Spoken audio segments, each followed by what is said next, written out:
Ready? Good afternoon, everybody. We can talk about that. Welcome to our December 5th Town Council meeting. Could we stand for a Pledge of Allegiance, please?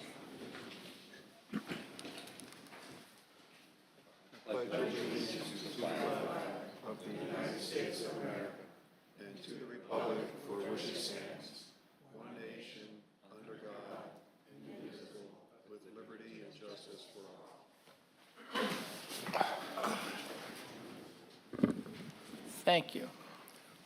Petra, roll call, please. Here. Here.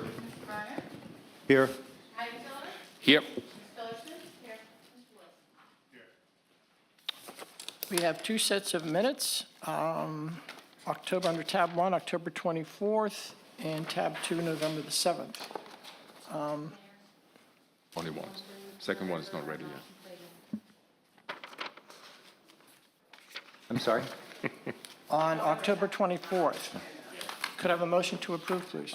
The correction for the minutes of October 24th. Can we have a motion first? Brad? Oh, sorry. Yeah, so moved. Motion. Second. So moved. So, second. Is there a discussion? A correction on page 7, Petra, where it refers to my discussion of the memo. I had submitted for the public record, and it needs to be included, therefore, in the official public meeting minutes, that memo.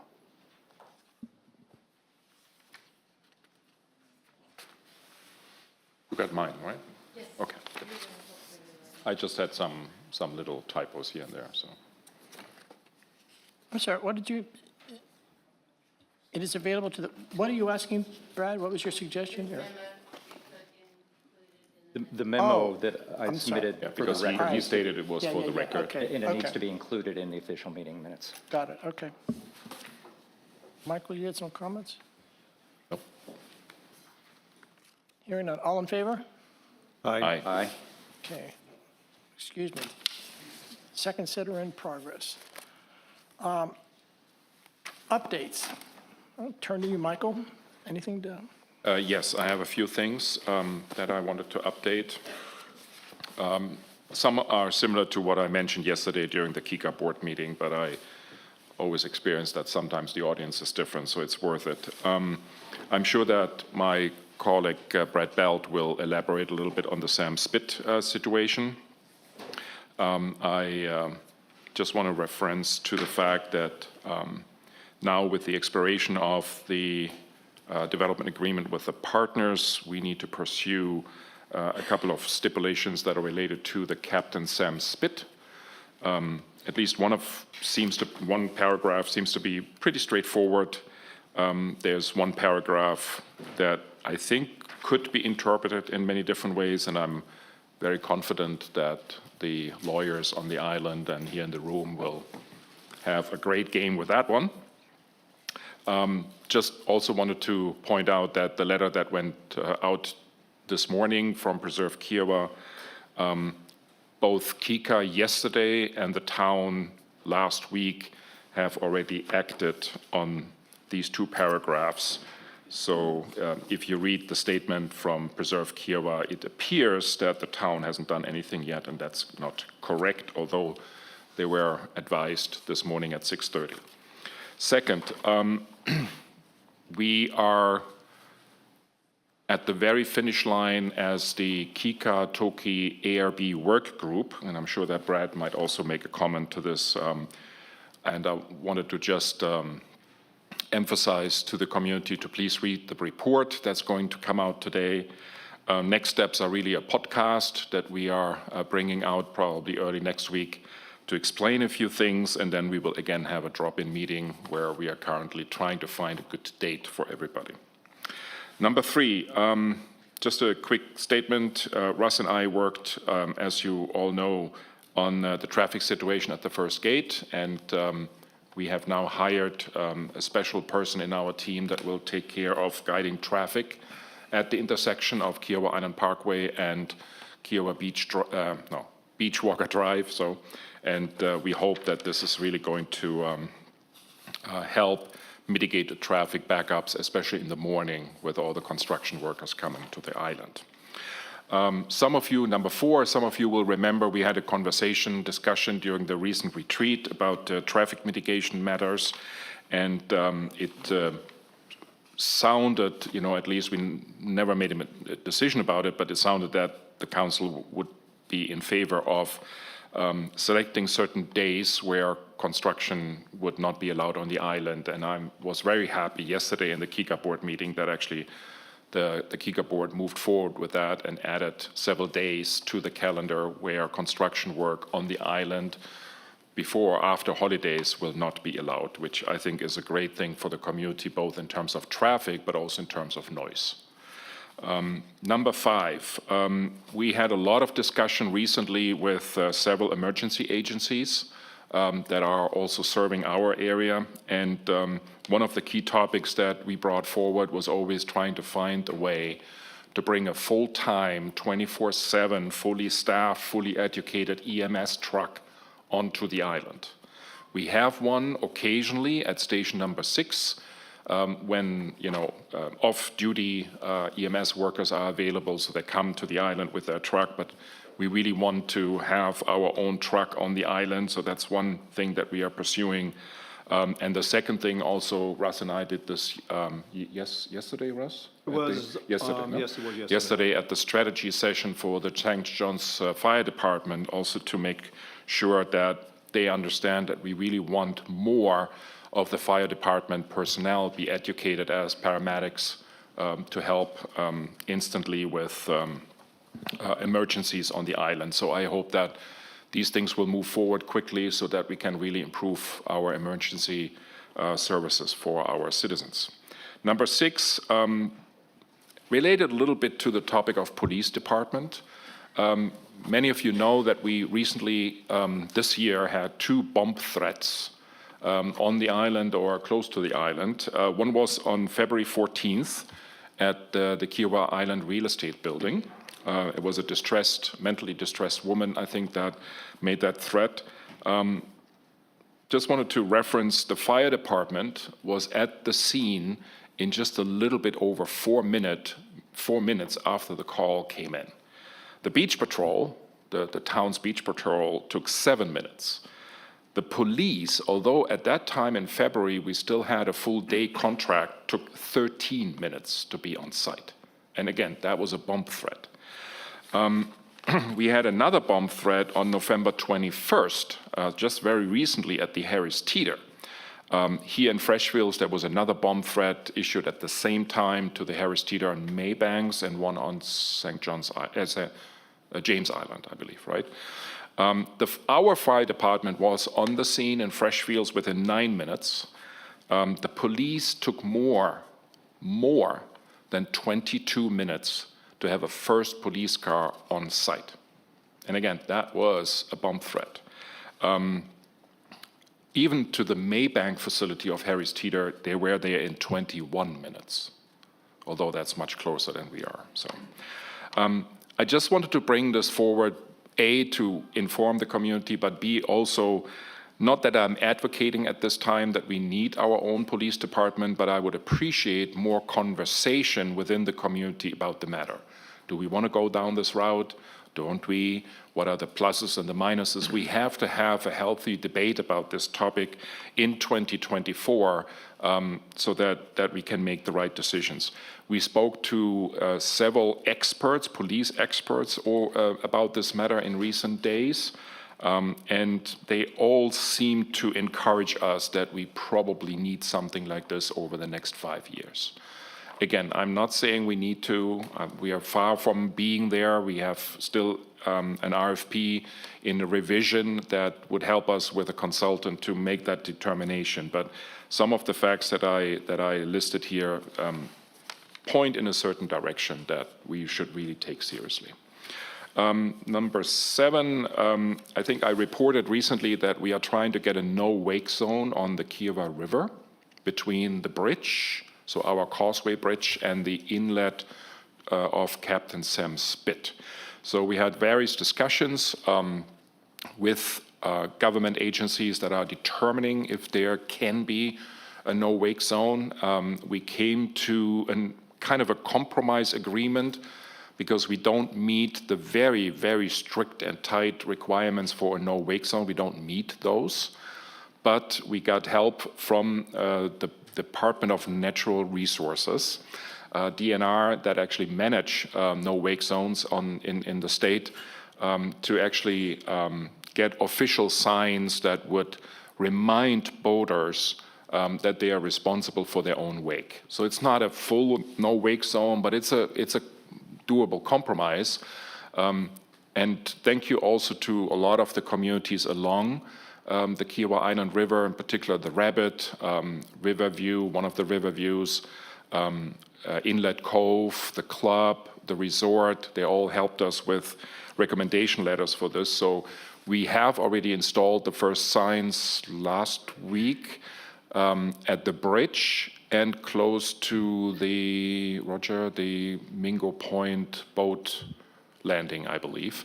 So we have more signs that look really nice and official, and I will actually later today send out a letter to all the neighboring HOAs that are allowed to use them to put them up, and we as a town can also help to put them up. They are pretty large, so boaters can hardly oversee and overlook them. So I hope this will help with safety for especially our kayakers and paddle boaters on the Kiowa River. That was it. Thank you. Thank you, Russ? Michael, great job, but you forgot one item, surprisingly. I'm not going to repeat anything that Michael said other than I wanted to emphasize my concern for the police force as well. Safety is the number one thing in my mind, and I wanted to just throw that comment out to the market, or to the community. The one thing that was overlooked by Michael mistakenly was the fact we think we are 1 month, perhaps 2 away from installing the first blinking crosswalk signs on the island, particularly at the intersection of Beachwalker and the Kiowa Island Parkway. That is the most severe or most dangerous intersection, we think, in the island.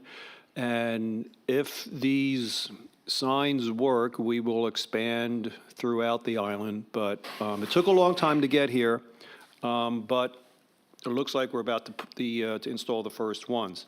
The only other item I wanted to discuss was I am on the Johns Island Task Force, and I wanted to inform you guys of what happened or is happening today. I received a notice that as of today, December 5, the state is going to be releasing $75 million for the 526 extension, and that is going to be for land acquisition for the extension. So that part is moving forward. The scary part that I've read today on the email is that the project currently is forecasted to cost $2.2 billion, of which the state is only going to be paying $400,000. So what is being discussed, and it's only discussed, and that's why I'm bringing this to your attention, Charleston is looking at increasing the sales tax on gasoline by 1 cent, which doesn't sound like a lot.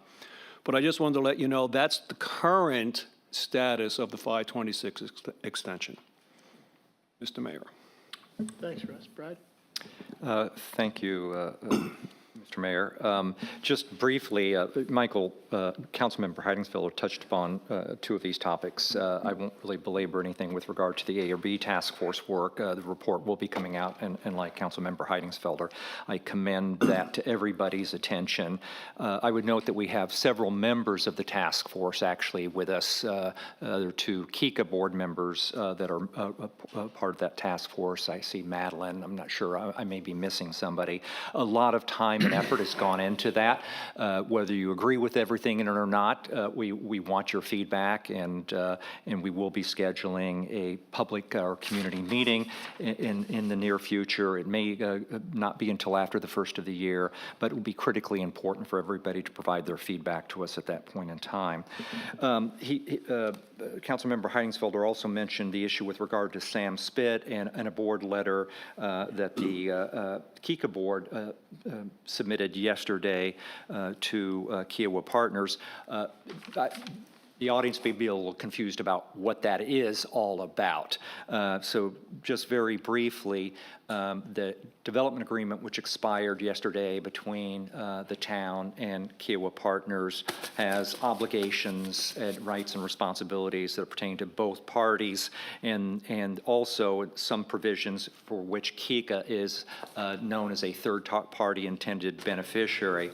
There's a paragraph in the agreement under paragraph 16F that says the property owner, which is Kiowa Partners, shall convey to KICA on or before the end of the termination date of the agreement all the areas on Sam Spit that are essentially below the critical lines, the OCRM critical lines. The baseline on the ocean side and the critical line on the Marsh side. And as of the date that agreement was entered into was about 117 acres. But it says those areas will be conveyed to KICA by quitclaim deed on or before the termination date of the agreement. The other paragraph that Councilmember Heidingsfelder refers to, at least it seems to read that the property owner also agrees that all other Highlands area, the remaining area on the island that is not developed at that point in time, will be covenanted to non-developable passive green space. So that's what that issue is all about. And so for anybody who's concerned about, obviously, the future of Sam Spit, it's a critically important issue, and KICA has sent their letter as of yesterday. So that's what that is all about. Briefly, in a couple of other development items, just to update everybody. Bo Hickett Marina, just one thing that's worth noting there, was a new council election on Seabrook. Entire council turns over, as did the mayor. Almost, I think the entire, was a slate that ran that was elected, almost all of whom opposed the initial Bo Hickett Marina project. At least, I'm not sure that each and every one of them necessarily, I've met with one of them, necessarily opposed it absolutely, but certainly opposed it unless there was some clear discernible benefit for the residents of Seabrook Island. So that might suggest that it's unlikely that there will be anything happening with regard to that project in the near future. We got an update from staff that foundation work has begun at Seafields. I'm not aware of any new development regarding MUSC since Dr. Patrick Cawley appeared before us last month. Staff indicated that the scheduled completion of the Cape, for everybody who's interested, is August 1st, 2024. The other off-island development project that people may be aware of is the Health and Wellness Village. We discussed that previously. I won't belabor it here because it comes up a little bit later in our agenda.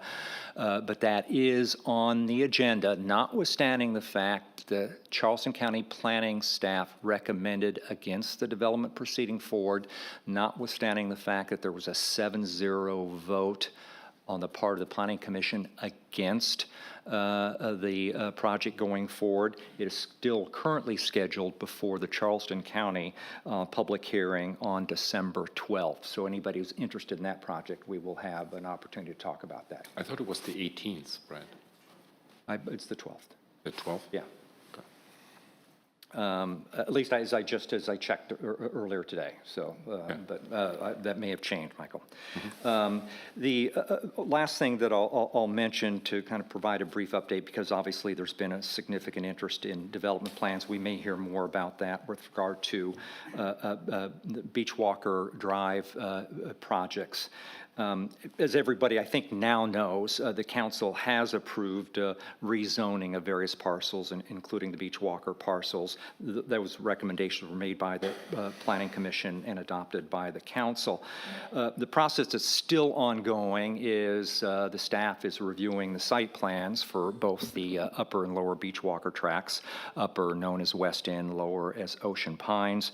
There were a number of comments that were submitted from staff. There were a number of issues that have been raised. most, the one that has captured most of the attention, and we may hear about that as well, is with regard to additional required parking.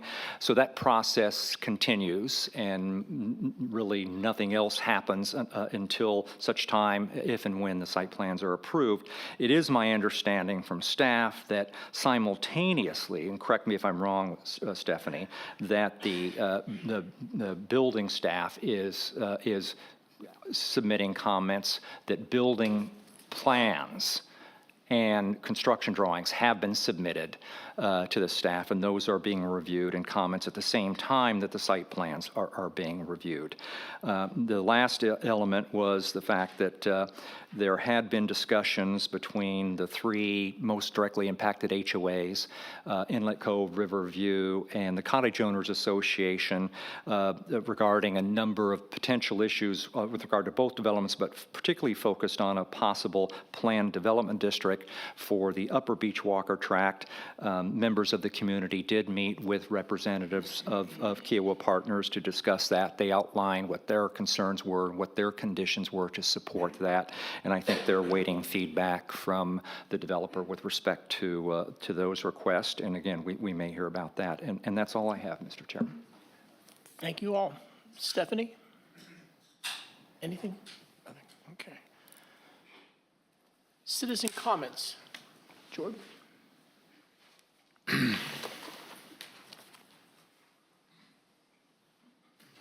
Thank you, Mayor. Thank you, members of council. My name is Jordan Phillips from Kiowa Partners, and have a few updates for the community on a few relevant topics. In our decade plus since joining the community, we've learned a lot. Like many of you, the important things that pulled you here, pulled us here.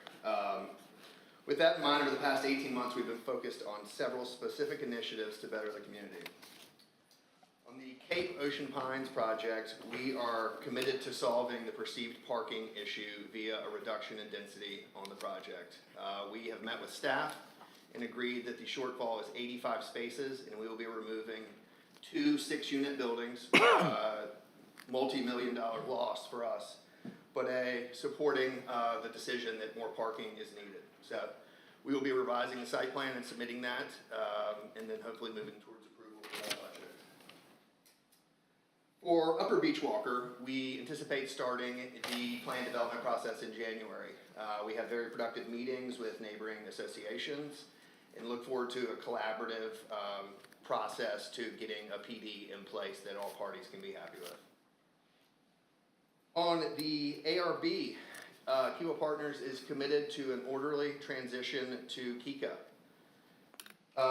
During this transition process, we would love for the town to appoint a member to be on the ARB. Currently, there is a KICA appointed member, and with a town appointed member, that would bring the total board to 7 people. We anticipate this being a phased transition subject to certain milestones and not dissimilar to the phased transition that happened when Kiowa Partners transferred control of the KICA board to the homeowners. There is a standards manual that was left from that transition that we intend to use to create standards for this transition. In addition, the Designing with Nature guidelines will need to be adopted by KICA. We intend to work with KICA to revise those so that both parties are happy with those, and those will get filed. And once that happens, which we anticipate will happen sometime in the second quarter, the first phase of the ARB transition will start. And just the ARB has been incredibly important to the property values of Kiowa. I think most people recognize that. Kiowa has the highest property values in the state, and there's a reason for that. So we intend to make sure that during the transition and post-transition that the guidelines are strictly adhered to, and so for the protection of all parties. And on Captain Sam, since Councilman Belt brought it up, the donations and restrictions, in our opinion, were conditioned on the ability to proceed with the development. The descriptions of the property to be encumbered with permanent restrictions and their conveyance to KICA clearly contemplate that development would have occurred, which it did not. And just an overall comment, Kiowa Partners, despite the development agreement expiring yesterday, is not going anywhere. We look forward to continuing being stewards of the project, or of the island, with the sales and marketing responsibilities, operations of the club, and finishing out the 2 projects along Beachwalker. So we intend to be here for a long time, and look forward to working with you all to continue to make this island the great place that it is. Thank you. Thank you. Other comments?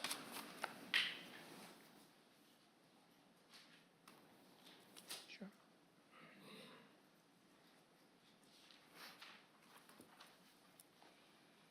Alex Fernandez, 418 Snow Egret. Difficult to follow that. So, thank you. But I plan to make a comment on something on the agenda, Mr. Mayor and Council, with reference to the solid waste proposal that you're considering today.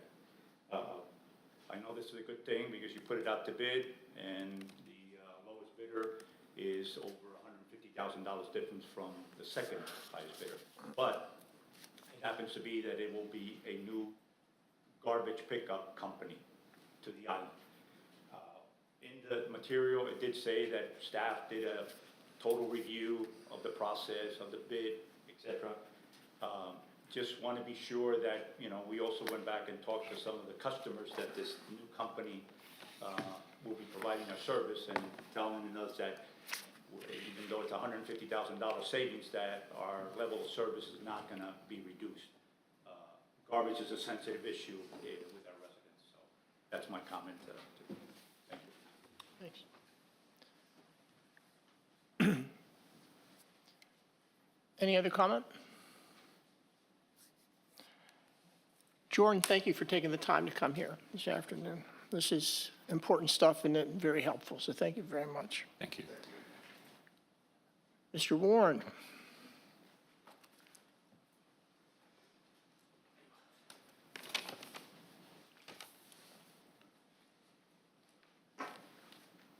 Mr. Mayor, members of the council, friends and neighbors and members, I'm happy to be here today to give you what you consider to be a positive update about the resort. Excuse me. Since 2020, with the pandemic, and with the end of the pandemic, this resort has experienced enormous growth in business, as you can probably see, experience, feel. And as we move forward for the next 5 to 10 years, like any, I think, progressive good business, we want to look at what we need to do to keep getting better, to keep making sure that the product we provide, the experience that we provide for everyone is something that they'll continue to be proud of. And Jordan, I agree. The job you guys done has helped make the property values here be the best in the state, but we're proud of the contribution that the resort has done too in that regard. I think together, and all of you who've come here and spent your hard-earned dollars to live here, I think we can all be proud of where we are, what we have, and how it got to this point. And we're committed. Interestingly, I don't know if you're all aware of this, but 2023 is the 30th anniversary of the Goodwin family buying the resort. So they've been here for 30 years, and I think that when you look at the course of time in that 30 years, what's changed, I think you get a real feel for what our standards are, what we find important, and I often get questions, what's going to happen when the principal in the company and the family steps down and we move to the next generation? Will they still have the appetite to stay here and be a part of this community? And I'm here to assure you, I've worked for them for 21 years here, and they've never misrepresented the truth to me at any time, and they constantly say, this is, of all the holdings they have, this is the holding that they never intend to sell. And I know if I qualify with intend, you might read something into that. It's just, right now you can never say for sure, but it's 99% sure that they're going to continue to own and operate this resort through the family, through generations, because that's how important it is to them. We have been operating since 2017 under a development agreement that is set to expire in 2027. During that time, since 2012 specifically, we have spent, and I recalculated this morning after my calculation yesterday, that didn't sound right to me. We've spent $95 million in projects since 2017. And if you go down the island, you see the cottages at the ocean course, new kitchen at the ocean course, a new chapel at the sanctuary, a new town center market, the Nest at the park, new conference center, new clubhouse at Cougar, new Villa Check-In, new tennis courts at the tennis building, and the list, I'm probably leaving something out, but I don't want to look at my list. So I'm here to let you know, to share with you that is our intention, as we've started discussions with the town, to do a new development agreement that'll take us from 24 to 34. The intention of that is because in the next 10 years, we have multiple projects that we'd like to bring online that we think will continue to improve the resort and continue to add value to what your property has right now. We look forward, we realize when you come back and you ask somebody for a new anything, for a new development agreement or whatever, that there is a degree of negotiation that goes on. We negotiated in our first one in 2010, we negotiated in 2017, and we fully anticipate it. And we understand that the world we live in and the conditions on this island are different. But we're more than willing to have this conversation and come up with a plan that we think the town council, the community will support, mainly because we all have the same interests. When you talk about the quality of the buildings, we share that interest. When you talk about making sure you have enough parking, it's in our best interest as a business to have the right amount of parking. When you talk about traffic and how we're going to get people to move around the island, it's our best interest, as it is yours, to have traffic move. And I'll give you an example of what we did in one of our projects. It just demonstrates, this wasn't in the development agreement, it wasn't a negotiated part of the development agreement, but at West Beach, when we built the clubhouse, Cougar Clubhouse and the conference center, the original plan was to do a three-way stop. So that you go right or left to go down to the sandcastle or go to the clubhouse and down to the western part of that area. Our owner looked at it and said, that's not good enough. We've got to do something different. So we communicated with and worked with with Kika, and we built a roundabout. That's proven to be significantly important to that area and works perfectly. So that wasn't done because somebody negotiated with us to provide it. It was done because we believe in doing it right. And that's what we would say in this. And we understand, and frankly, I'm concerned about the intersection of Kiowa Beach and Kiowa Parkway. At times of the day, it's difficult to want to go left off the island there. We have to find a solution. And we're willing to work with the community association to find a solution. But we need to do it factually and professionally. We need to listen to people who do that for a living and tell us what the best solution is. And then we have to look at how do we solve that? How do we get it done? We're committed to do that. Now, whether or not somebody wants to throw that into the negotiations, we'll have a conversation about that. But, and someone said to me the other day, I was having a conversation, said, I trust you, Roger, but how long are you going to be here? Well, I'm announcing today that I'm not retiring next year. That's one year. But I do believe, and I do agree with this, contractually and from a form standpoint for the community association, these agreements should be not specific to people, but should be specific to the situation and what the desired outcome is. And so we'll work through that. We'll get there. Obviously, it'll be a process. There's a process for going through for a development agreement. We're following that process. We'll follow that process. And at the end of the day, we'll get it done. And we'll get it done without rancor. We'll get it done in a cooperative way so that we can move forward together. And I think that's what's always been in our development agreements, the process, and we'll be proud to be a part of that. So That's the update from the resort. Can I answer questions? Did anybody have a question? No high hard ones, please. Anybody have a question? Wow.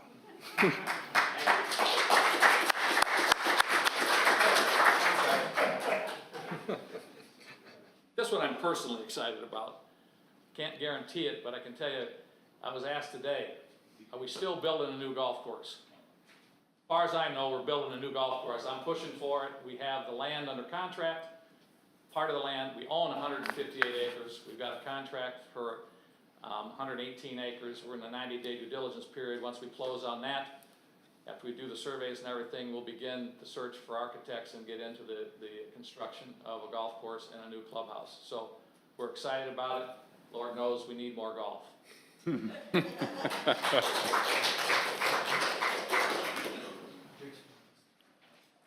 Roger, thank you very much for coming. These two men, they're consummate professionals. They represent their organizations exceedingly well. And I would agree 100% what Roger said, both committed to this community.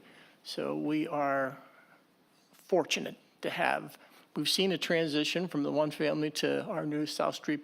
I can't believe it's 12 years. 10 years. 10. Yes. And I think Charlie would agree with me. They've been absolutely delightful to work for these many, many years. So thank you, and thank you for coming here. Kind of way to wrap up the year. Old business, none. New business, a calendar. Could I have a motion to approve our calendar, please? So moved. Second. Any discussion? The only issue I might raise, and I don't know if any members of the Planning Commission would want to join in on this conversation, is it's come up in a couple of contexts, is that the Planning Commission meetings are a day after the council meetings. And the question has come up whether it might make sense to be the other way around, since they're often making recommendations to us, and indeed, some cases, we need to take action to send to them. But this means that effectively, if they're making a recommendation to us, it doesn't get taken up otherwise, other than in special call meeting for another month thereafter. So I would just raise that as a topic for discussion. I think would be the responsibility of the chair to handle or propose, I would say. Not a bad idea. Yeah, and just to say that you guys can still approve this, and then John and the chair can take it to the planning commission, and if they decide they want to move their meeting, then they can vote to move their meeting Okay. to the Monday before. Fair enough. The only thing I would note, Stephanie, is to keep the Ways and Means meetings at the same time as the town council meetings. If there is a decision to move them, let's keep them back to back as they are now. No, they're currently, right now the proposal is that the Ways and Means is moved to the first Tuesday of the month, and it will start at 10 o'clock, and town council will start at 1 o'clock. I think that's very productive. Okay, other comments? Any other comments? All in favor? Aye. Solid Waste Service proposal from the Ways and Means Committee. We had a presentation last week.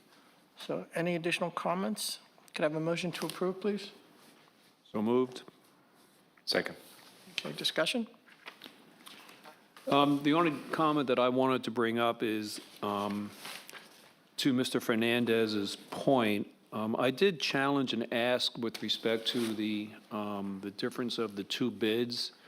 So there was a thorough review to my satisfaction, not just looking at the bottom line of the bids, but going line by line, looking for disparities or discrepancies or large differences in the proposed unit rate. And both the bidders were brought into the town to meet with the group, to meet with the town, and they were interviewed and told where some prices were high and some were low. So there was a pretty thorough vetting of the proposals. Your comment with respect to, did we talk to the residents, did not. I'm not sure that's really, I think he was referring to references, and we did do reference we checks did do on them. references. Yes, and they have had glowing recommendations. They now have the contract with the city of Charleston. I understand they have contract to do CASIC. Representatives are here from Trident. If you guys have any questions for them. Like you said, City of Charleston and Charleston County, we have contracts with them. And then CASIC, We added on October 1st due to the Charleston County contract. So they were here at the Ways and Means meeting as well, Mr. Fernandez. I just wanted to let you know, they're a very impressive group. So I feel pretty comfortable going forward with this. Just a couple of comments, Mr. Chairman. We had requested at the Ways and Means Committee, we did not yet have a copy of the contract at that point in time. We now have that.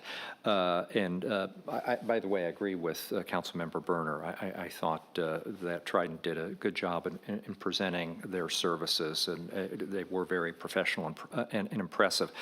The only issue I have is with regard to effectively tying into the remedies section, the liquidated damages, and the requirements under Section 7 is there are responsibilities and then essentially penalties that pertain in the event of missed collections or uncured missed collections.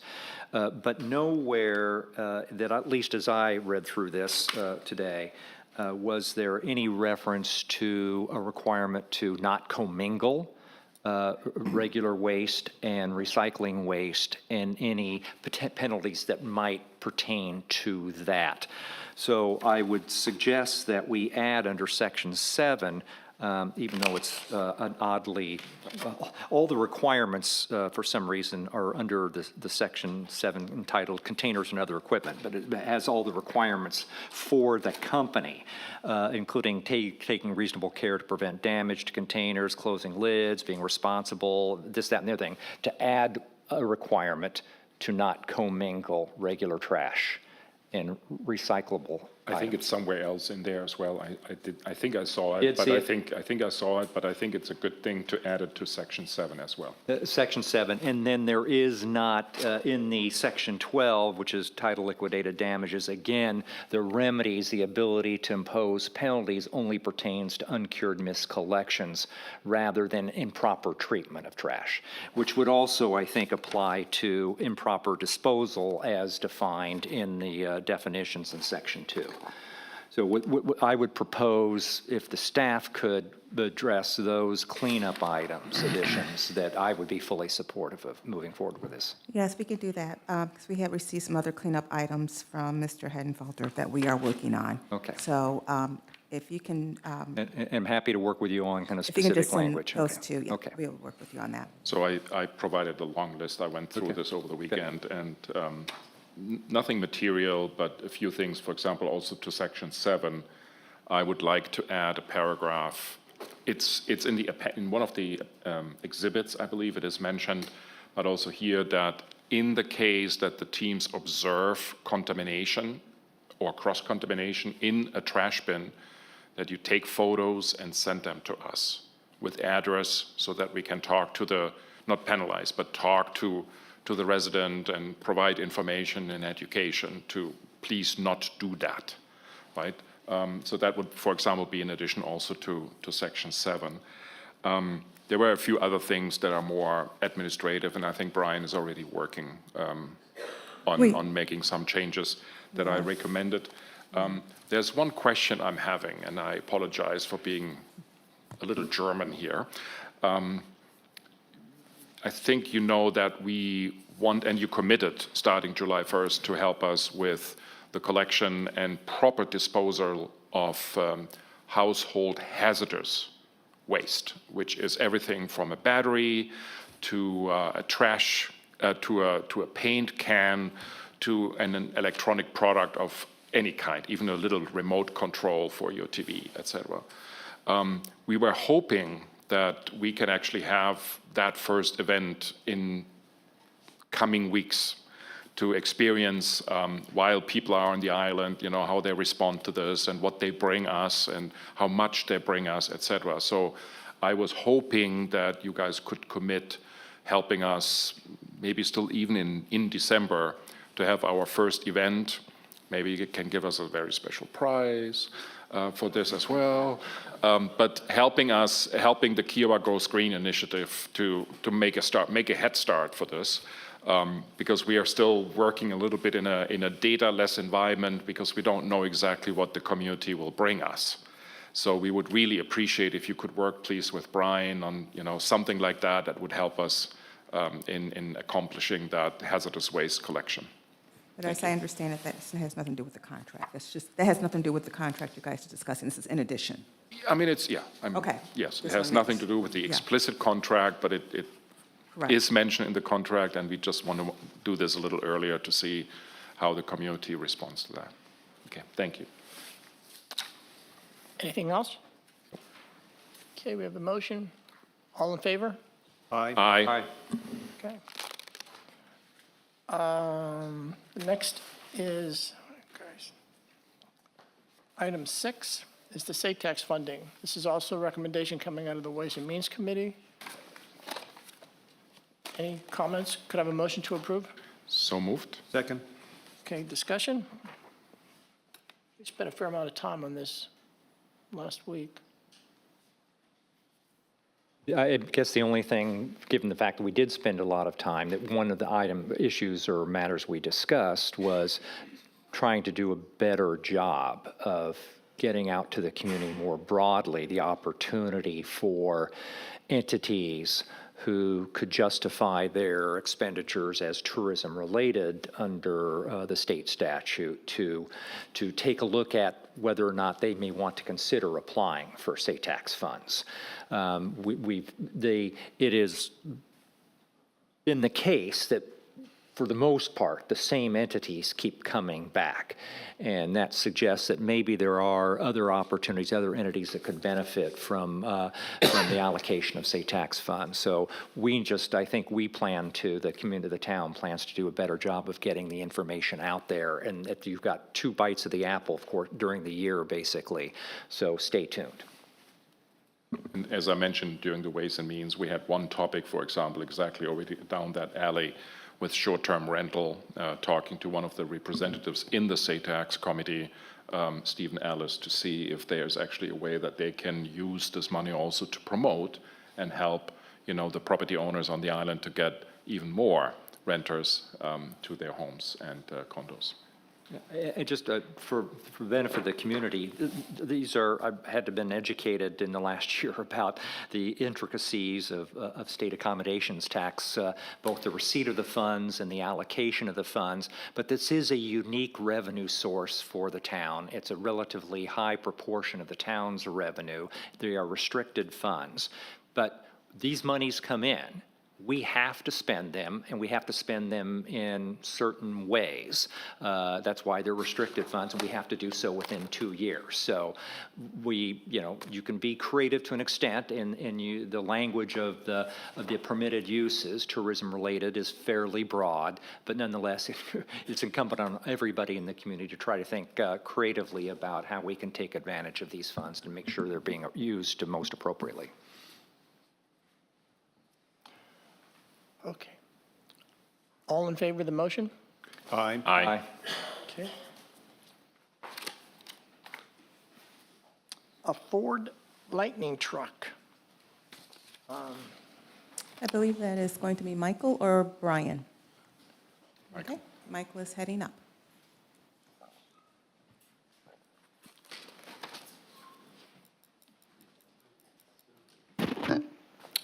Good afternoon, Mayor, members of Town Council. With additional employees comes with the need of additional vehicles. And so this vehicle here will be served in the Public Works Department. This vehicle will be replacing our existing Toyota Tundra V8, which gets around 15 miles per gallon, but that vehicle will be repurposed within the Public Safety Department for their new employee, which is in great mechanical shape. We currently have a Ford Lightning in our fleet. It's performed extremely well within the building department.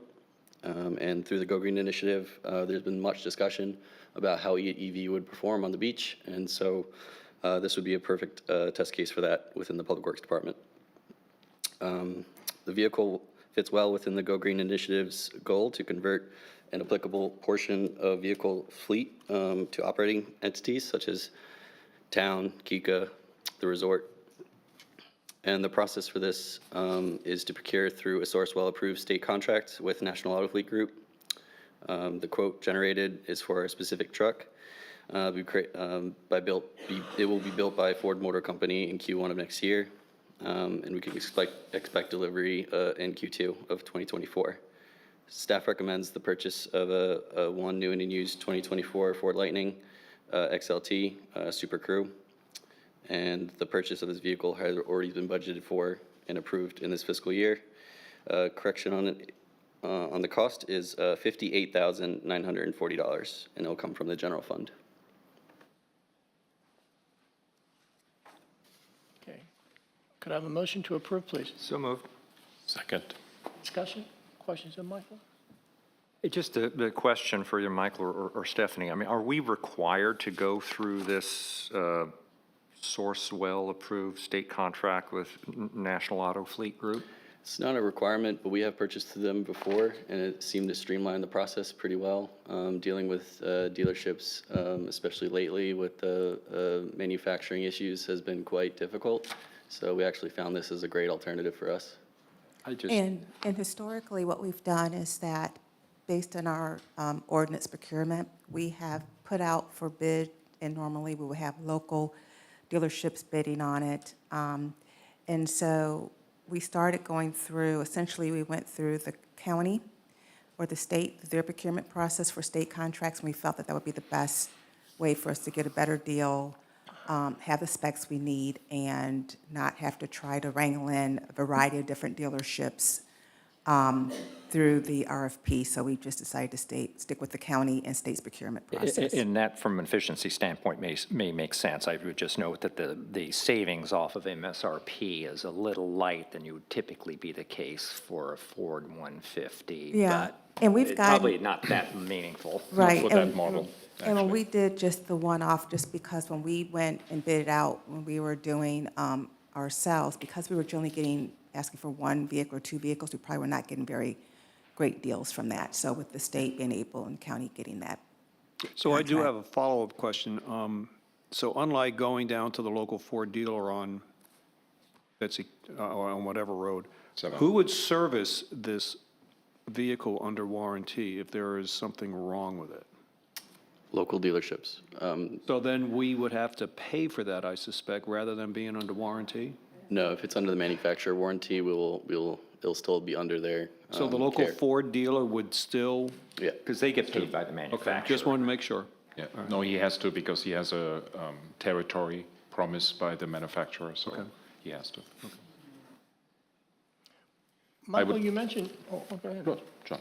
You mentioned a test, being in this climate, this environment on the same, what would they be looking for? What, are there reports being published about what could happen with these type of vehicles being on a? No, just its operation capabilities.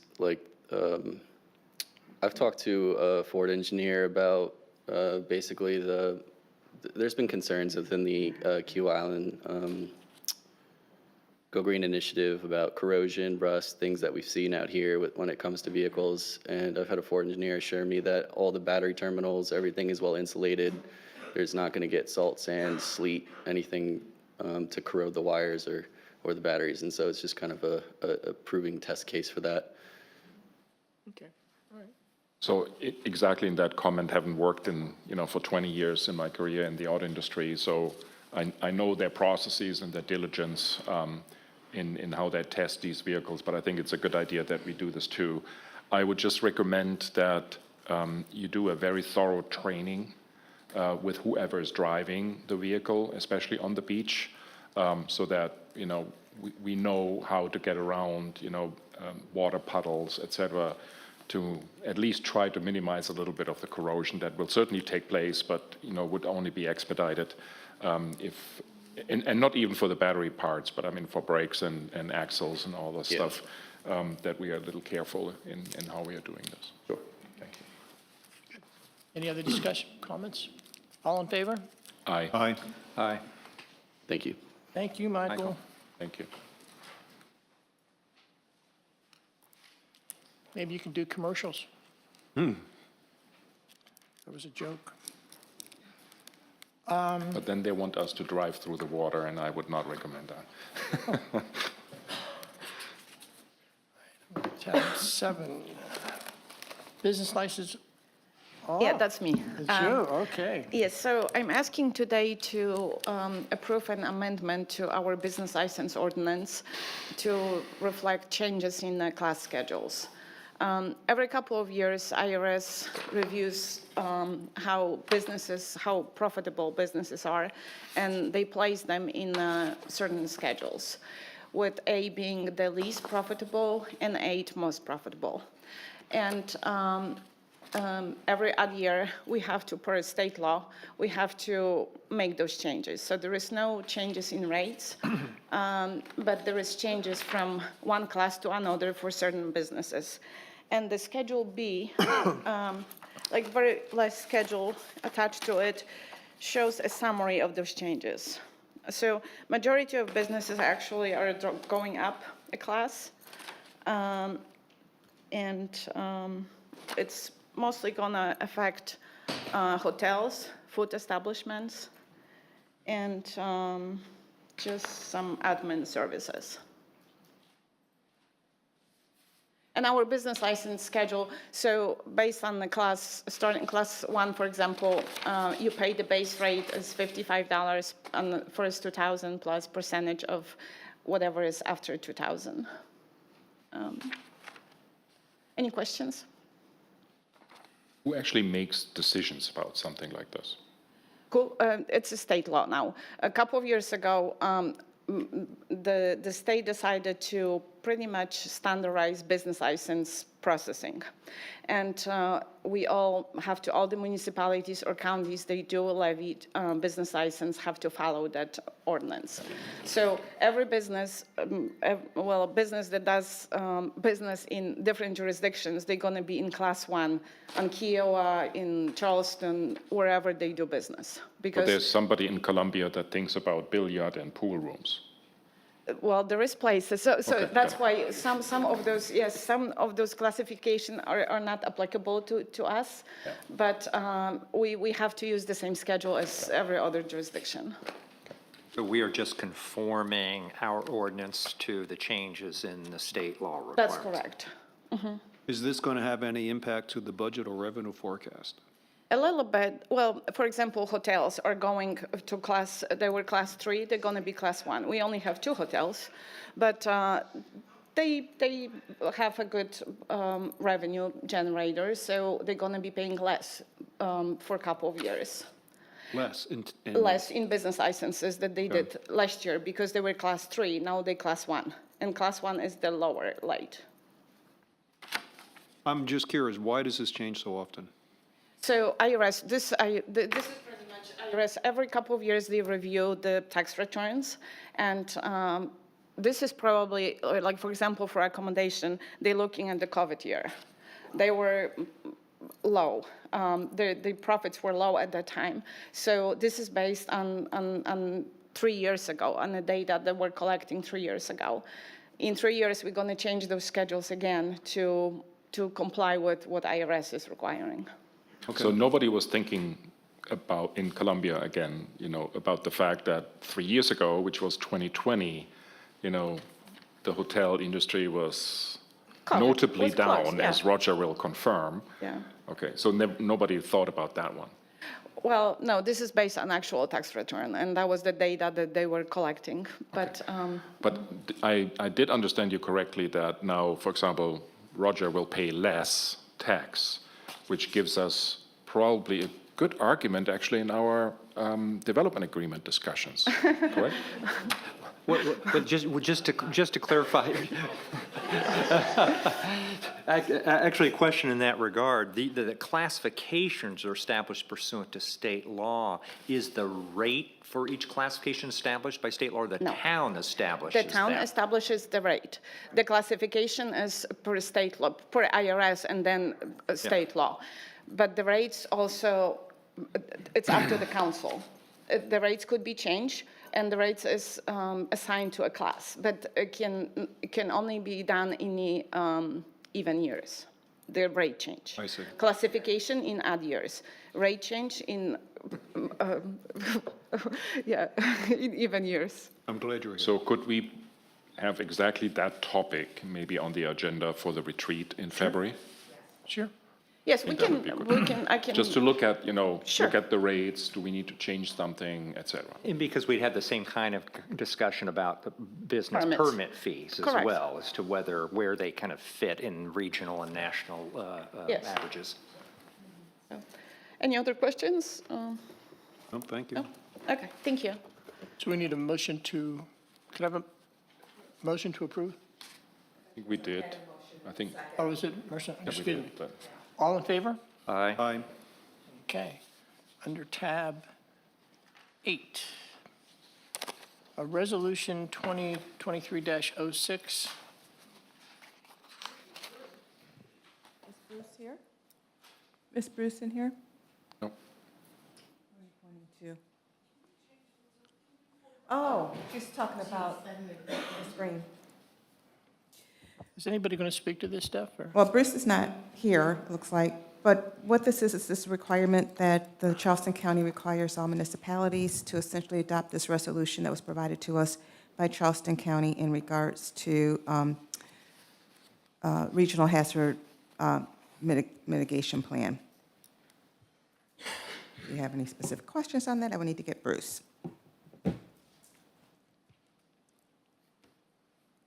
Any? We have to I just need a approve motion and a this second. or Yes. just The recognize it? county requires us to approve this, and we can send it to the county that we have approved this resolution adopting the Charleston County Regional Hazard Mitigation Plan. Okay, could I have a motion to approve, All please? right, so moved. Second. Discussion. So this language is for every. Yeah, this is directly came from the Charleston County. Okay. And I just wanted to inform the public that this is a very large document, 873 pages. I looked it up. It's quite extensive. To give you an overall broad brush of what it's all about, it provides a systemic way to analyze the impact of hazards to the environment and then how to deal with them and what possible alternates are if you have hazardous environment. I mean, that's pretty much it in a nutshell. So it's a very good document. There's no reason not to incorporated. Correct, and one of the things that you guys will see is that this is something that the town has been part of this since 1999, and we've essentially have adopted the amendments ever since. And for us to stay a part of this is all part of the community rating system, flood mitigation assistant, all the different things that we are participating in with Charleston County. We're having to essentially adopt this. The last adoption was in 2019. It's the county that actually, who drafts this 800-page tome? Who's It responsible? would probably be the county, we don't draft. And we're adopting the Charleston Regional Hazard Mitigation Plan, which I'm sure the county have drafted.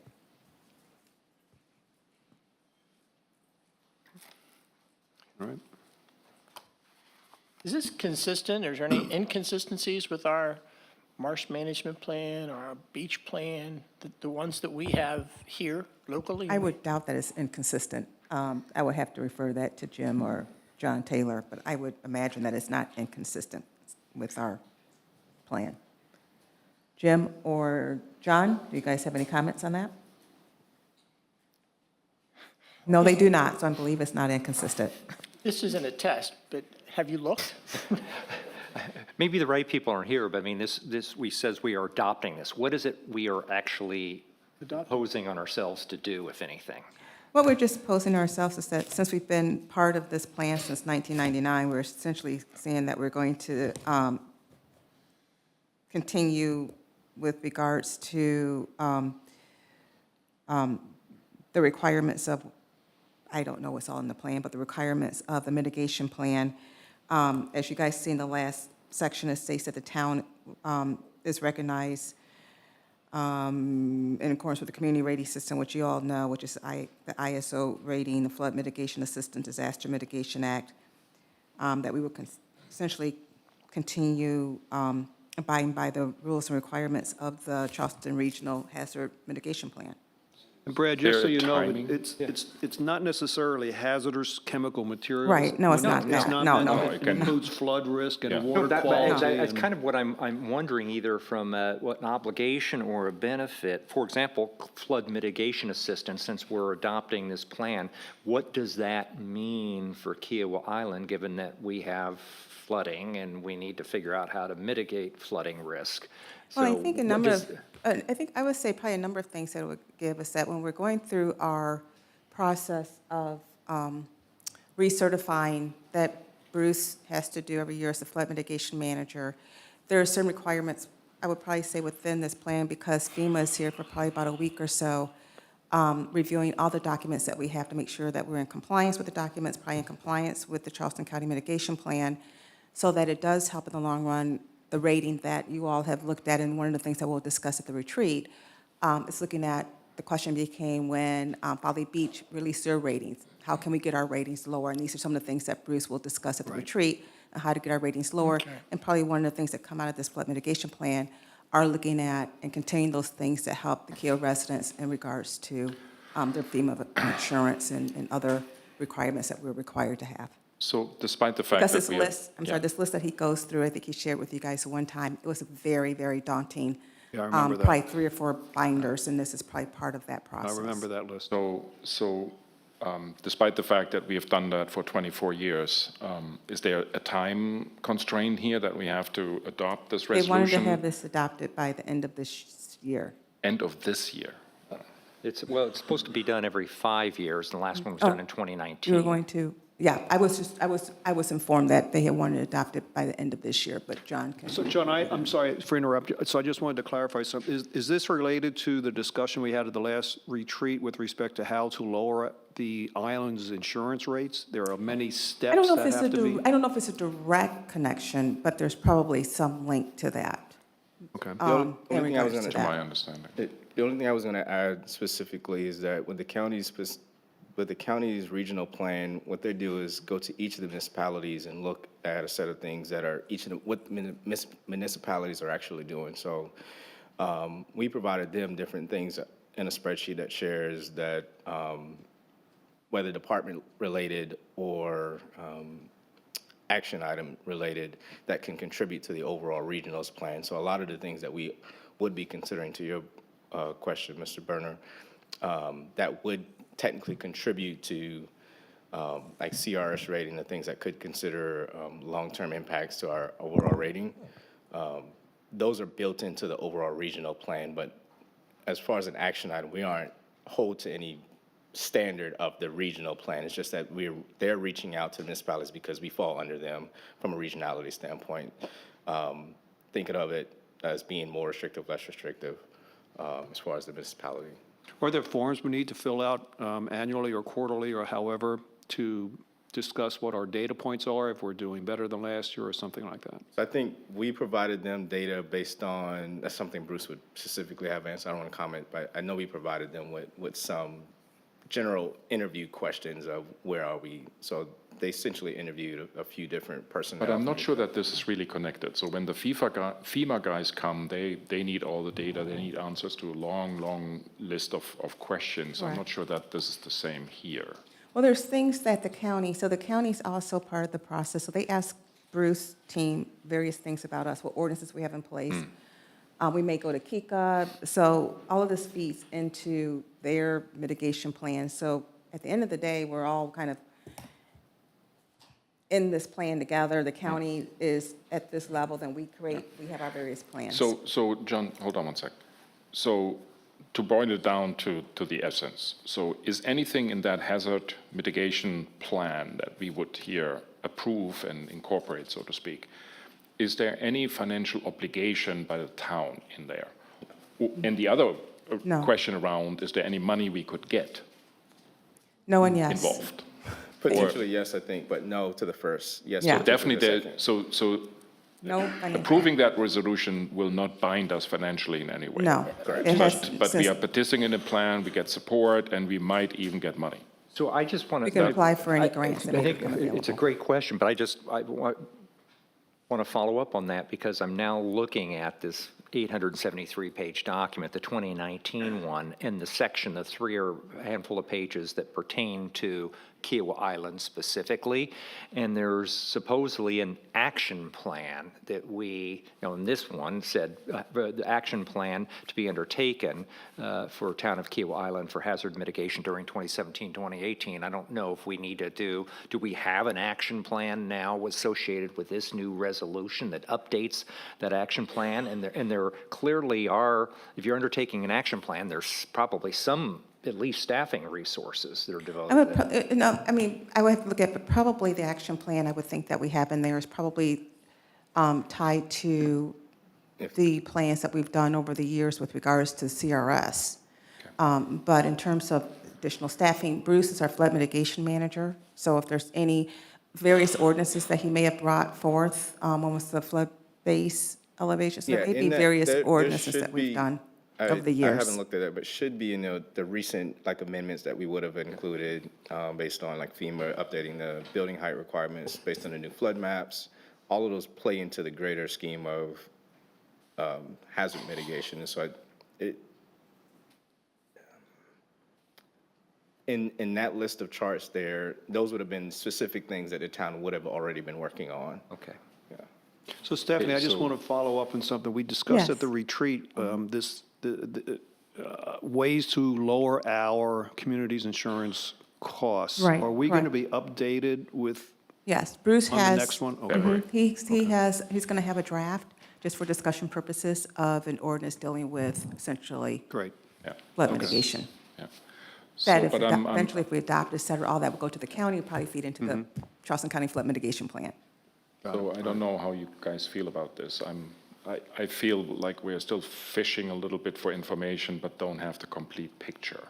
Now, I do understand that, there's a time constraint, but I think, if we would adopt this resolution in early January, it would not be a major offense, I would I hope. don't- So do Considering we this want is to the- maybe table this, get some more info from staff, and then decide? I would be or- supportive of that. For example, I'm looking at one of the commitments was, one of our obligations is continued enforcement of the tree protection landscaping ordinance, but applying Charleston counties, and I'm not aware that we've done that. That was an obligation we undertook at the time, but I'm not sure that we've actually ever done that, so. So I would then recommend to you guys that we table this for a month. We get a little bit of a brief description, John and Jim, I guess, No, actually, it would be Bruce. or Bruce. Someone Then has to come Stephanie, up with a that list he of gives things us a we little need to bit of a list of our obligations and what we have already fulfilled, what we probably still need to do, benefits, et cetera, so that we have at least, kind of a 1 or 2 page better understanding, what we are adopting here before we make a decision. Is that okay with you guys? Yeah. Yeah. So we table that? You Do we just need a motion to So I table. would put the motion forward to table this until January. Is there a Second. Any other additional discussion? No discussion when you Debate, table, not just call for the debatable vote. motion. Tell Bruce he missed a good one.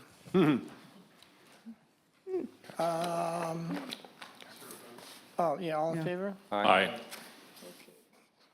Parkway Marsh Restoration Access. Is that, Jim?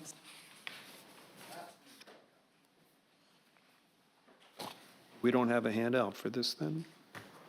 Stephanie? Got slides. We have slides, okay. I believe they're going up now. All right, good afternoon, everyone. So it's been a couple of months since I've updated you on the feasibility study regarding Marsh restoration and public access at the Kiowa River Bridge. So I thought today would be a good day just to kind of bring you up to speed on where we are with that study, what the subcommittee and the full Marsh Management Committee have been working on. So we're 100% complete with the initial assessment phase. We're 70% through the environmental review, 70% through conceptual designs, and about 25% with permitting feasibility. So these were all the tasks in the feasibility study. And so just to back up real quick, early on in this process, the full Marsh Management Committee came up with 5 major objectives that they wanted to accomplish, through this feasibility study and moving forward. The first is restoration, so restoring oyster beds and salt marsh grasses, as well as showcasing living shoreline strategies. Conservation to prevent negative impacts and damage to the marsh. Public access. The group wants to provide passive access, observation, fishing, and crabbing. No launching of kayaks, no pedestrians walking in the marsh. Bring in an education component. This would include signage regarding the importance of the marsh restoration projects, et cetera. And then the fifth objective was to make this a community showcase. So really have a nice location at the beginning of the island that's already being used, but just enhance what's there. And so, these are the 5 detailed objectives, but when you kind of boil them down, really the 2 focuses of this group is to restore the marsh health in the area and to prevent future damage to the marsh.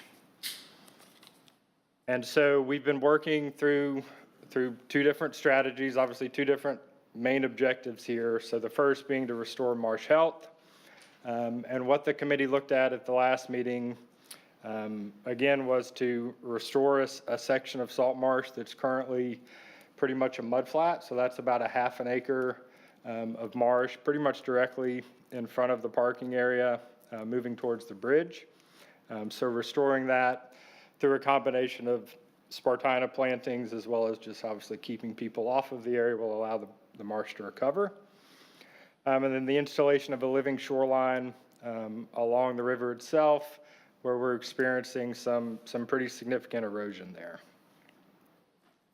So I'm going to show you a few pictures. Again, these are very, very conceptual in nature, but just kind of showcase approximately where some of these living shoreline and marsh restoration projects would occur. And for now, you can kind of ignore the wooden walkway in the background, because we'll get to that one in just a minute.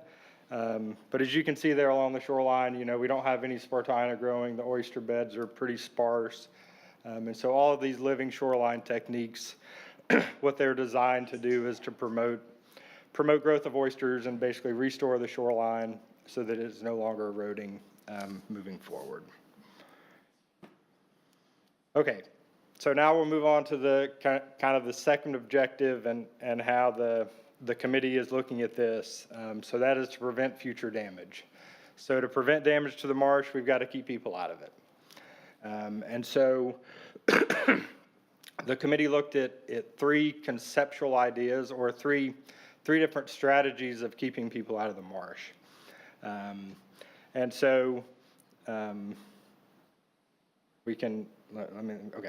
So we also did a survey, which I meant to mention a couple of months ago. We got close to 1,600 respondents. And what we learned was that, the area gets considerable use, by residents, visitors, workers, as well as off-island, folks who live on Johns Island and surrounding communities. So 41% of the survey respondents had utilized the site. Most come by car, but almost 50% walk or bike to get to the area. The primary activity is birding or nature viewing. But just to kind of break down in terms of crabbing and fishing, 20% of the owners who visited the site had gone there to crab and fish, and 18% of off-islanders had come for the same reason. So the survey results kind of, help drive what the committee's kind of goals and objectives were moving forward. And so we looked at 3 different ways of doing this, three concepts. Ultimately, the committee, their preferred alternative was concept 1. And so this is concept 1. It meets all of the committee's objectives. Very minimal disturbance to the marsh. It provides easy access and maintains all current uses. It's also in line with our current Greenbelt funding and would be eligible for additional Greenbelt funds. So in concept one, again, this is very, very conceptual. This is not exactly how it would look. But basically, you would have a short wooden walkway with 2 access points to the parking area. They would go parallel to the parkway and get to the deep water right next to the bridge. All of this work would stay within the town's property boundaries. We'd have two little bump outs, basically observation decks for folks to stop and obviously observe the marsh and bird and watch the sunrise or sunset. Jim, come back just to that other slide. Yes, sir. What is that? The 15 is right in the center. That is what? That's basically showing where the town's property boundary No. goes into the marsh. What is that material? What is that? Yeah, they've just shaded over it, but behind it That's is today. basically rock. That's It's how it our looks today. revetment. Show the right of way. It's just shading in orange over yeah. Okay. But as you can see, that area, you know, there's basically no Spartina grass growing there. Yeah, It's pretty I'm much sorry, okay, so a it's mud just- flat. Yeah. And so, again, concept one, two little bump outs for observation, and then a platform at the very end that gets you to the deep water of the river, so that folks could fish and crab. So concept two was a shortened walkway that the committee discussed. Concept two does not meet all of the committee's objectives. It eliminates fishing and crabbing access and would likely result in individuals walking through the marsh to gain access for these activities. It does not allow users to easily view the Living Shoreline project because it doesn't get all the way to the river. So there's less opportunity to educate the public in concept two. But there is slightly less marsh disturbance because you're basically cutting the walkway portion in half. Concept three was do nothing. So concept three did not meet all objectives. It eliminates all public access. It violates the Greenbelt Agreement. Individuals will likely still walk through the marsh to fish and crab. Even if the parking area were not to be there, folks still have easy access on the bike path. And it's likely that they would still engage in the activities that they've always engaged in, just on the other side of the road. Does not provide any opportunity for education or interpretive signage, but the one benefit is that there's no direct marsh disturbance, at least by construction activities. So next steps, where we are in the process, we're going to continue to refine these conceptual plans. Based on comments from the Marsh Committee, and I've just highlighted a couple here that have not been incorporated into the drawings that I showed you today. So one of those was to move one of the viewing platforms closer to the access point, so that effectively, if you left the parking area and walked out one of the short little walkways, you would have an observation right there, as opposed to having to walk down 30 to 50 feet to get to the first one. The other thing the committee suggested was possibly putting a very small viewing area on the opposite side of the parkway in conjunction, so that individuals who are on the bike path, who either walked or biked there, who are simply there to watch the sunset or look for birds, or take a few pictures, have a little spot where they can do that off of the bike path. They don't have to cross the road to get to the main parking area. The third idea from the group was to add benches to all 3 viewing platforms.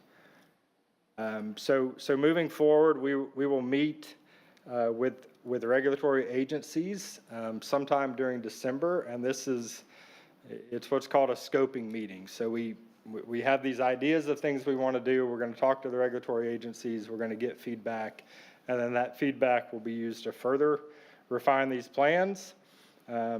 And the full Marsh Committee will meet again actually this Friday. The Access Subcommittee will meet on December 21st. So after those 2 meetings take place, we'll start to develop a plan for public engagement, which hopefully will begin in January, and also further refine the conceptual plans that will ultimately go out to the public for public engagement based on agency feedback. That's where we are, and I'm happy to answer any questions. So Jim, thanks for this. This is great. It's very informative. I have to add something to your list, unfortunately. Okay. By accident, I ventured down on the river when my family was down, just to show them the river and what was there. And to my surprise, it was completely unexpected. When I was there at the bridge, there was groups of people under the bridge, in the shade, obviously, because it was a sunny day. The concern is that, from an engineering perspective, all of these bridges have abutments that are protected with something called gabions. A gabion is basically, for the community, a wire basket where they put large riprap or stone in to protect the abutment from washing away. All of these people that I didn't expect to see were walking on the gabions. They will break and expose the bridge to damage. That has to be added now to your list of things to do to protect the gabions. And basically, we have to stop people from going to walk on them because they're not designed to be walked on. They're designed to stop erosion. So that's an item that has to be added to your list of something to address. I think that, you know, the committee's hope, right, is that if you provide people who want to recreate here with a super easy way, you know, a nice walkway, you've got benches, you've got railings, you've got interpretive signage, and then you further block off other places where people could get to the marsh or the Gambian Wall or under the bridge with vegetation or potentially fencing, but probably vegetation, that a lot of that is going to go away, right? It's a lot easier to walk down a wooden walkway to get to the bridge to recreate as opposed to crawling down a Gambian Wall and sitting on rocks covered in Well, moisture, I understand right? that, and that's, Yeah. you have a valid point. My suspicion is that during the heat of the day in the summer or whatever, people are going to intentionally go onto the bridge to stay in Well, the and- shade. and I This think has to fishing be- is better there, Has to too, be so. blocked off some way, and by a fencing or something, is going to have to be blocked off. So this is, in the same sense, going further, actually, my biggest concern with both options is that, and I observed that we have, you know, unfortunately, people living in this community and on John's Island who seem to be suicidal and not very literate, because they fish from the bridge, although Brian put up now big signs that fishing from the bridge is not allowed. So where I'm getting with this is that what I don't like for both of the options, and I know that's an aesthetic issue that we have to deal with, but just to provide a walkway, however long or short or with viewing platform is one thing. But if we don't incorporate some kind of barriers that would go, for example, from the parking lot to the edge of the bridge, even on the other side of the bridge, you know, have additional fencing of some kind. Do this on both sides. Do this all along the parking area and probably another couple of, you know, yards further south. You know, people will still walk on the marsh because they want to do what they do. So I would like to bring this back to the group and saying we need to find a better way to really not allow or more visually restrict people from entering this entire area all the way, you know, south of the parking and even north of the bridge on both sides. I've seen so many people that just parked their car, walked on the bridge, obviously didn't get killed, but almost, walked to the other side of the bridge, and then did exactly what Russ was describing, then walked down the embankment and, you know, right there at the bridge and under the bridge. So if we want to do this right, I think we have to adopt a little bit of what will the most stupid person in our community do? And there are passive Sorry. and active strategies. I mean, I'm not sure, have we ever actually enforced anything along that area, the restrictions, no fishing, other things that are less than passive activities? Because people are regularly fishing from the bridge, notwithstanding the fact that there are the signs. That poses a hazard to the pedestrians and bicyclists as much as anything else, because they're casting lines with hooks and everything. You know, because I agree that my concern with regard to any of these options, and particularly if you build the bridge, following up on both comments, is those that want to get down in the river that aren't satisfied from fishing from the little raised pier, especially at low tide, and I don't know how far this will reach out, are simply going to do what they've always done. I mean, those are valid points. I mean, certainly the intent is for this, in concept one, the platform gets far enough that you can recreate, fish, crab at any tide. So it'll get to deep enough water to do that. You know, certainly providing that option is going to reduce the number of people that are scrambling through the marsh and other places to fish. I agree that it's, you know, it's still an issue, and we need to look at, you know, better enforcement and potentially, you know, fencing or vegetative barriers certainly all make sense. You know, and certainly things that can be looked at as we get a little further down the process and finish this initial study. Do we have any sense of, you know, you have some of the data, but it seems that most of the people that are there all day long, I don't see bikes there all day long. I see cars. Yeah. So they're coming by car, and they're sitting there under the bridge, walking through the marsh. So if they aren't able to use a car there, if we simply remove the parking lot, you know, we say kind of concept 3 doesn't really solve everything, but it would be, it strikes me it might be the best solution if our primary objective is protecting the marsh is to remove the parking area altogether. Or make it an emergency parking, because I think we do need some parking at the bridge, right? Isn't there some green belt? Well, he's something? talking about with the Green Belt grant that we're supposed to provide access, but the We would have question to give becomes back that potentially close give back it, the $80,000. we can give back the money. Yeah, okay. So the Yeah, so other, just, I mean, you mentioned the survey, so Yeah. I do have the numbers here. So it was 67% visited by car, and close to 50% by bike or walk if you combine them. That's more than 100%. It is, because people get there with multiple modes of transportation. It didn't say that you're only, it just said, what are the ways that you've gotten Again, there I've before? never seen bikes kind of parked. There's not a bike parking rack there. I I've never think- seen. Yeah, I think that most, not always, but a lot of times when vehicles are parked there for extended periods of time, at least in the past, they've been boaters, right? So they've been kayaking or paddle boarding, which is a multi-hour activity typically. What we got from the survey was that most folks stay 5 to 30 minutes. So it's almost 65% stayed 5 to 30 minutes. Again, because most visitors are coming to observe nature, take pictures, watch the sunset, fish or crab. And so, you know, not spending quite as long, you know, as the, you know, if you see someone that multiple hours is not a common, at least according to the survey, is not a very common amount of time to spend there. Jim, the policing of this is going to be extraordinarily difficult. And as long as you have parking available, how to police it is just exacerbated. I mean, they could be anywhere, under the bridge, out in the marsh, dropping their, I mean, it just I don't want to say it defeats, but it certainly complicates issues by allowing people to park there. So until you got the gist of what we've been talking about. There's some real issues here, and I think. Absolutely.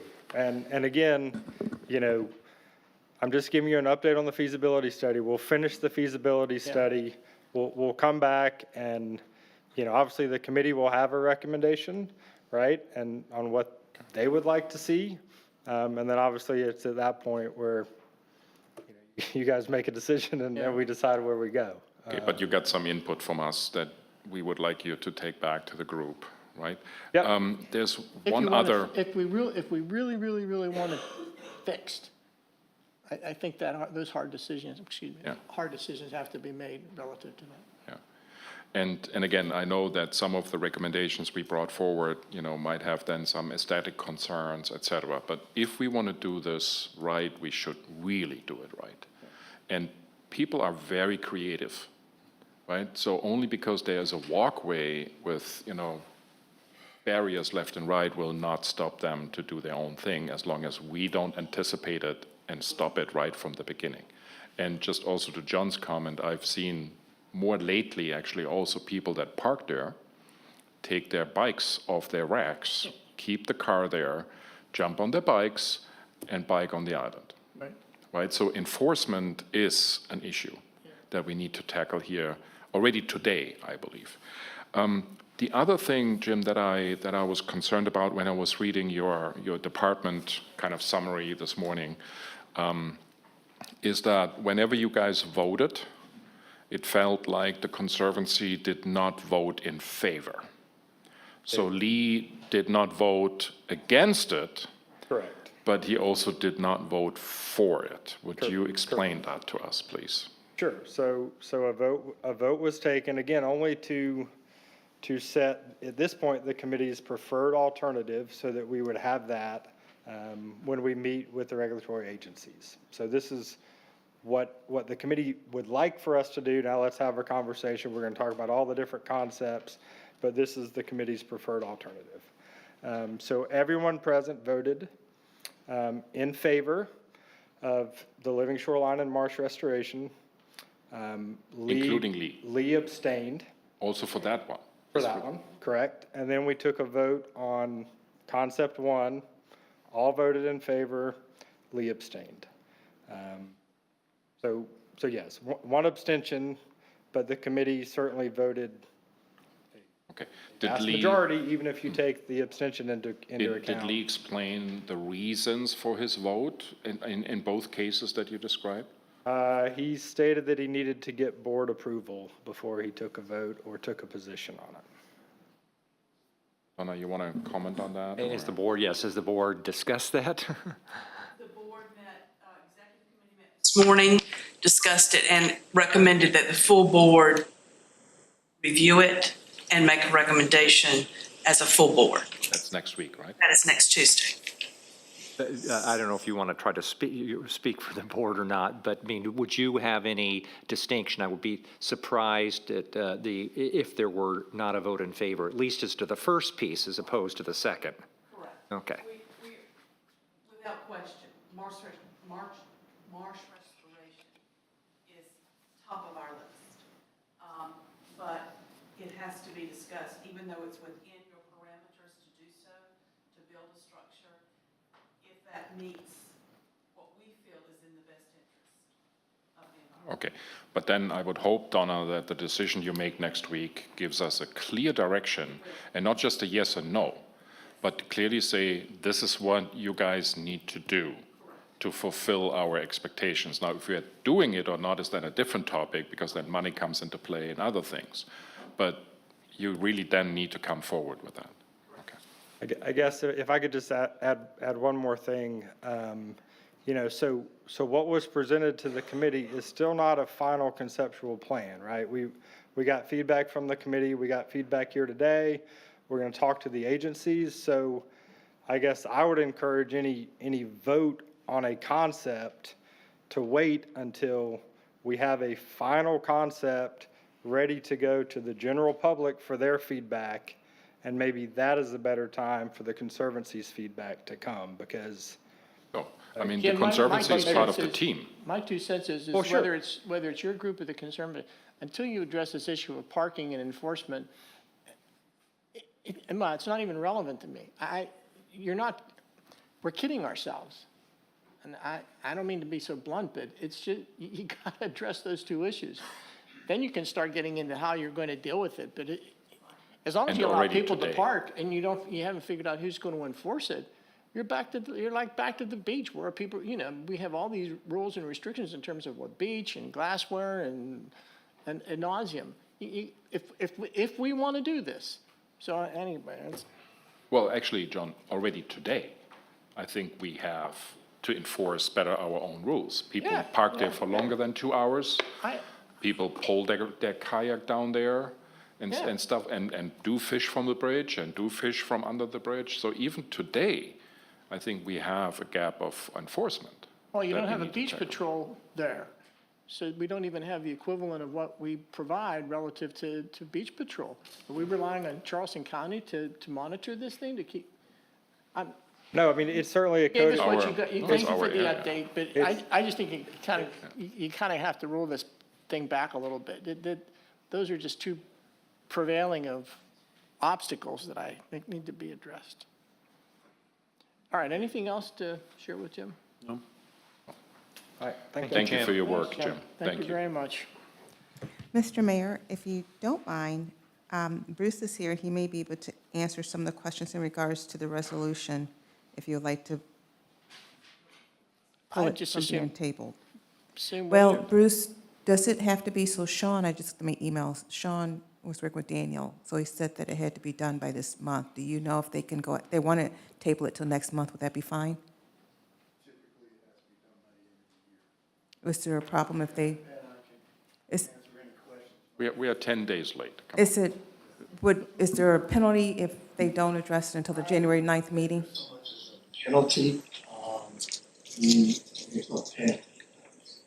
It's just they're trying to get it done by the end of the year, so that entire document from all the different jurisdictions within Charleston County can be submitted to FEMA for review, and they're trying to meet the review deadlines. It's a special meeting Yeah, Bruce, sometime, yeah. 18 or 19th or something. 18th. Yeah, we have a special call meeting on the 19th, I believe, of this month. We'll put it on that agenda. We can And Bruce, include- part of the concern, Yes. at least I had, is when 19th. looking at the prior document, there were 4 or 5 pages of action items. Well, It's up to you guys, if you guys want well, to no, move it off the I'm not table to sure. allow I him mean, to address it. if we can really get a robust update and get comfortable on what all those actions item are, what the implications are, what is it we're agreeing to, whether there's any cost associated with them, et cetera. I think all the stuff's in the minutes, what the questions are. Maybe Bruce can review the questions and come the 18th. There's just a lot of things that's in Charleston County document that reference us, that they have questions about. So we can put this on the December 19th agenda. We'll just let the county know. I know that there's some restrictions on that. Email from the floodplain manager when this resolution is to be adopted. I usually get the email in November. I received nothing, so I'm kind of blindsided by this resolution. Okay. Let's So do the it right. 19th is a special call? I have Ways Yes. and Means, okay. Yeah. Yep, it's special call, and Ways and Means, but it's a special call town council meeting, and we were having Ways and Means if needed. Okay, this last item, H, the project up the street, this Health and Wellness Village, created a consideration of that prior councils have had relative to not taking a position in other jurisdictions matters. I think they were quite adamant about that. They kind of sort of did a little bit when the putt-putt was proposed across our neighbors. But I remember talking with the former mayor, he felt very strongly about that they were not going to do anything. Well, just in this somewhat relatively short period of time, we've done 2 things. One, we did take a position on the proposed golf program, and we kind of sort of took a position on the proposed expansion of The marina. the marina. And we didn't actually tell our colleagues over at Seabrook no, but we highly encourage them to read the guidelines on the boundary lines. So here we are with this now, health and wellness up the street, and what should we do? Because this is clearly, it's a county project, clearly. And one of you guys mentioned earlier that the county is already, the planning commission is already, planning staff has already taken a position on it, but it is going before county council. And we certainly know the county council doesn't necessarily follow their planning staff's recommendation, either support it or deny it. So anyway, I'll turn this over to Michael. Let's put together some thoughts for us, but it's just what are we going to do? And I'll just give you my 2 cents before we get started. you elect officials to represent the town. So when we write letters and I sign off on them and things like that, we're representing the town. But in something like this, in another municipality, they have public comment. So the public can go to their meetings. They can speak out, whether they're from the community that's affected or neighboring communities or whatever. So we have to keep in mind that what we're doing here, what we could do is talk about how 5 individuals or 5 individuals feel, but do we go to the community? You know, but when we sign off in that letter, we're really saying the community of Kiowa supports it or doesn't support it or whatever. So it's a little bit, it's kind of a big deal. What we're going to conclude after this discussion when we say, you know, as the mayor, as council members of Kiowa, this is what we support this project, or we don't support this project, how we really want to do this. So anyway, this is an interesting subject. Michael? Okay, so maybe for the audience also a little bit of a background. So we all, I guess, understand that there is a developer that owns property along Betsy Harrison Parkway, more or less right across from the market stand, I believe it is, location-wise, roughly. And it's not so much about the question if we need additional health and wellness facilities for Seabrook and Johns Island and Kiowa Island, also in light of that we will have a MUSC facility in Freshfields that I also heard that St. Roper is going to increase their facilities in Freshfields. We will have a new Trident? No, what was it? Trident Hospital, very likely on Maybank. So I think there's, on one side, clear demand, on the other side, also the fulfillment of such. So it's not so much about the question if this wellness and health village is necessary or not. It's really about the size. It's a significant development plan, huge in size, huge in both health, wellness, retail, and residential. So it's more really about the size of the matter. And I was proposing to my colleagues 2 weeks ago or so that we would get involved here and voice our concerns about the size, not about the project itself, but the size of it. And that's one of the things that we wanted to discuss here today. The mayor then came forward with, I think, a very appropriate commentary that he was referring to say, okay, at least for us as the current council, because we cannot determine what future councils will do, but at least for us, define a little bit the boundaries or the framework within which we would move forward if we want to, with commentary to neighboring municipalities or the county, etc. So we developed together, and Russ was involved, and I think Brad, you also gave some comments that defines this framework. One additional comment also is here that both Brad and I actually did go to the Charleston County Planning Commission meeting, which is almost a good hour drive from here. So not something that a regular citizen will do so easy, right? Because you sit there for 2 hours, you drive there for an hour to drive back, so your day is gone. So we spoke. It was an overwhelming number of people from several communities that were speaking. The only ones that were for the proposed rezoning, Brad, were actually people that worked for the developer, I believe, right? With one exception. With one exception. And I think the only one that was missing was probably the secretary of the developer. But everybody else spoke during the meeting. But it's a major effort. And I think we cannot expect from community members that live here full-time or part-time to make that trip every time there's something on an agenda of Charleston County or the city of Charleston or whatsoever. So I felt the need for us as a council to make a statement if we would agree upon, so that was the whole backstory. Back to this framework, so we kind of defined 8 descriptive categories, I would call it, that would help us to determine if we should get involved or not. There are some general focus areas, which of course is anything that has to do with commercial or residential or both developments, either in our proximity or at least that would impact us in a wider sense, or other matters like traffic projects, road projects, new taxation topics, etc. All of this could become, within the authority of the council, so to speak, to make a statement.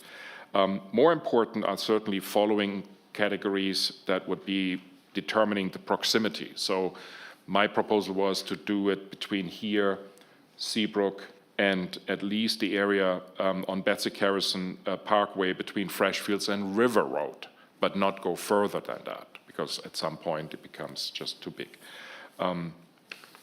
That we clearly want to focus on the urban growth boundary and not allow anything to happen outside of the urban growth boundary like we did with Bohicket, but also within the growth boundary, which is the case here with the Wellness Center. This is within the urban growth boundary, but right at the edge. So the question is, do we want to have high rises and stuff, right at that edge of the urban growth boundary? We added traffic impact, again, reminding that, for example, this wellness village will have, I think, more than 550 parking spots on the property, which gives us a little bit of a sense what traffic they would expect, fueling in and fueling out. Environmental concerns, community needs, community support, and also how neighbors of that, like Seabrook or Johns Island refers to this. So this is a little bit of a catalog that would help us to say there are enough criteria like this fulfilled with the topic, so we want to consider to move forward with a resolution. So that's a little bit of the story here. And the resolution that we really have in front of us, or not in writing yet, but the intent would be, if we are writing to the Charleston County Council, our concerns about the size of the project in case they would move forward, Brad, on the 12th. I thought it was the 18th, but somewhere in that. It's a public hearing on the 12th. I'm not sure that this is, I don't think this is first I reading. think the first reading is on It's the 18th. not first reading, no, just public hearing. Yeah, okay. So, Just up again, for a point, discussion. we did do a survey. The second time around, we did do a survey on the putt-putt. One of the, what do they call them, monkey surveys or something, Survey monkey survey. Very, very quick turnaround. I think we had it out and back in a relatively short period of time and got an enormous amount of response from the residents, and 90% or some remarkable number was opposed to it. So, I mean, that's something to consider too, even with the tight, whatever that date is, we could do something that. The biggest difficulty with this is it's hard to argue against health and wellness village until you get behind it. I mean, it's kind of sounds good, it's a health and wellness village. I don't want to go to Charleston to see my doctor. This is a different kind of a concept what's being discussed here. So I think part of it needs to be some explanation to the residents.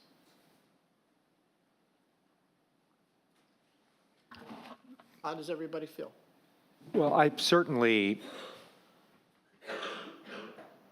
believe that it is incumbent on us as a body to look out for the interest of our residents and our constituents. And to the extent that something outside our jurisdiction or border directly impacts those interests, I think we should consider availing ourselves the opportunity to express a view, regardless whether it's a county issue, a state issue, or a federal issue. How we go about discerning what is the interest and whether our views as a body represent those interests and how best to convey those is a different matter. But to your point that you raised, Mayor, at the outset, given kind of the perspective of past council, I don't think there would be any issue. We are in Charleston County, and if Charleston County is considering taking an action that impacts on the residents of Kiowa Island and our constituents and has a direct impact on traffic patterns, congestion, the health and welfare of our natural environment or our citizens, then I don't feel at all constrained in offering, and it's certainly an individual perspective, but I think potentially a collective. Now, whether we necessarily, I think this is a great framework. Whether it needs to be reduced to a resolution or not, I don't know. Whether we just want to look on a case-by-case basis.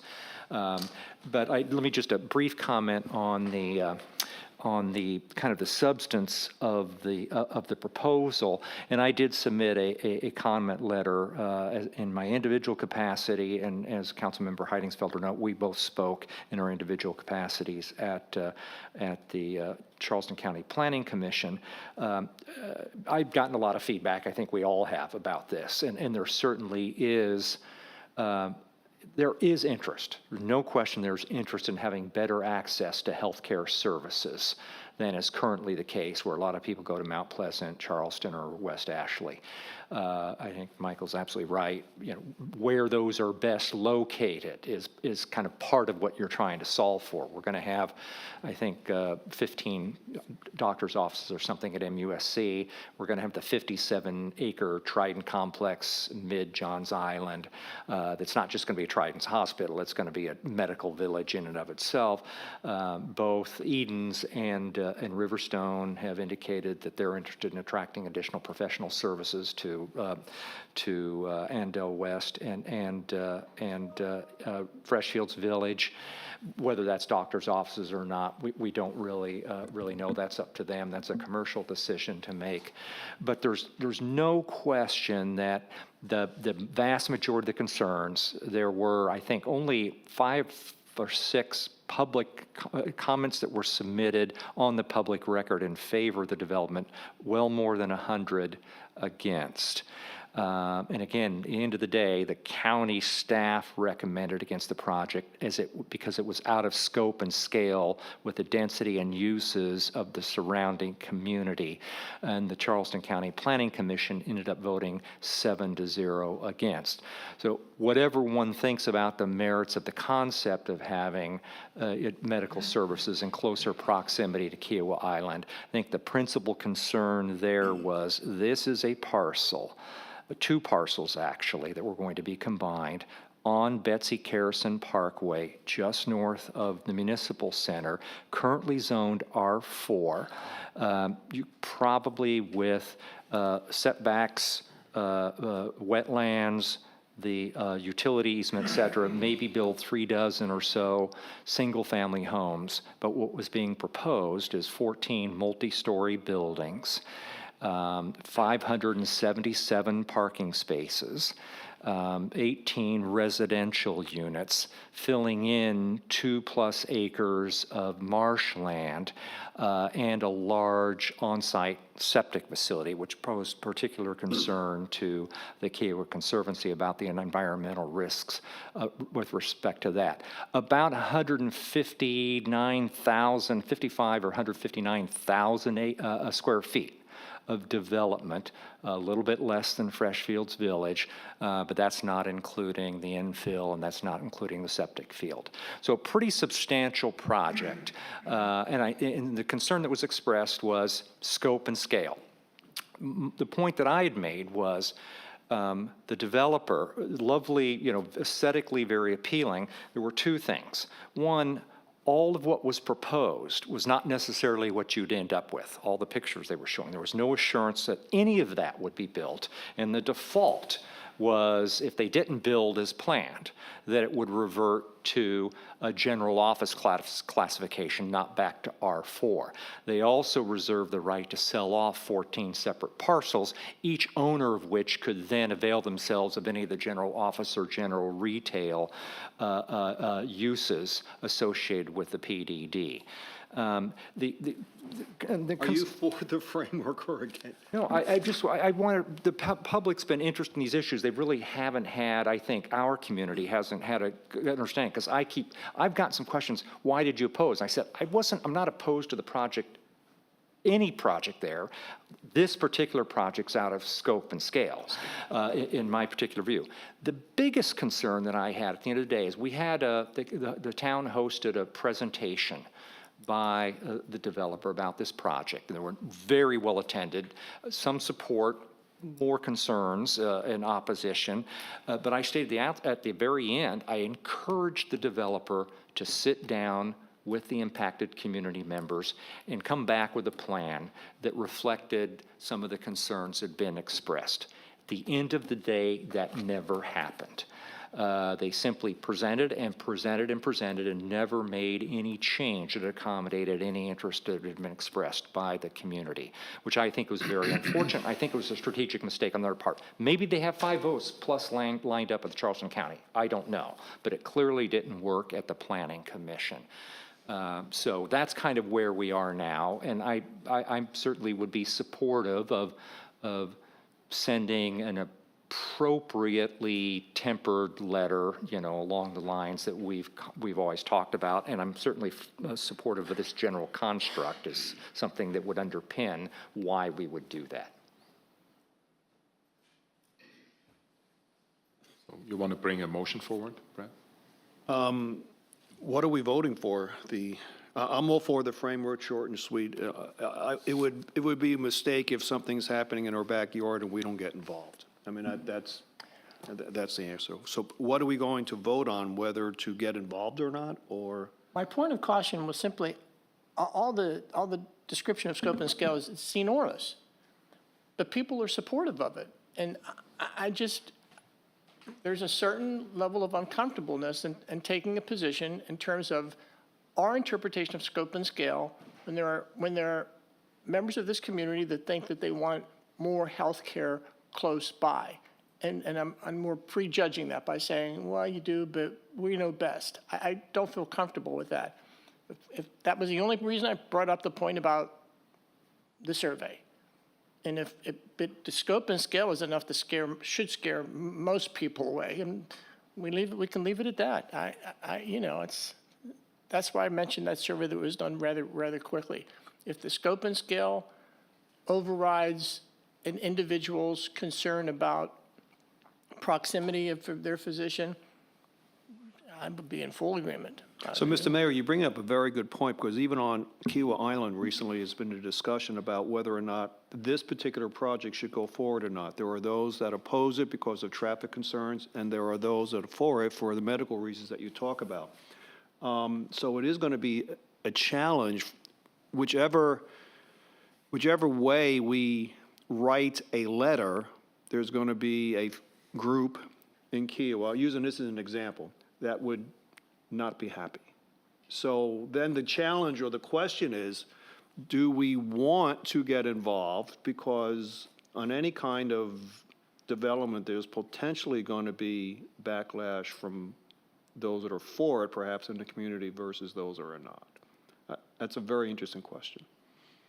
But should we or should we not? As we have included in the framework, also with your recommendation, Russ, is to actually try to measure, you know, the pros and the cons in the community. Yes, we have. That's also what the mayor brought forward, right? That, you know, under number 7, community support, we would, you know, issue or try to find ways to get a clear indication from the community, for example, with a survey, you know, where the community stands in favor or against, and then even use the outcome of that, I think, as a very convincing argument also in the letter. I mean, we didn't do this in Bohicket because we focused, I think, correctly on the urban growth boundary, right? Here, we are a little bit on the boundary, and that's why this catalog could help us to make a distinction. But I think a key element that I would also support is that we need to make sure that we read the community correctly. That there are people that will not be satisfied, Russ. That's, you know, the story of our lives, I guess, in these roles.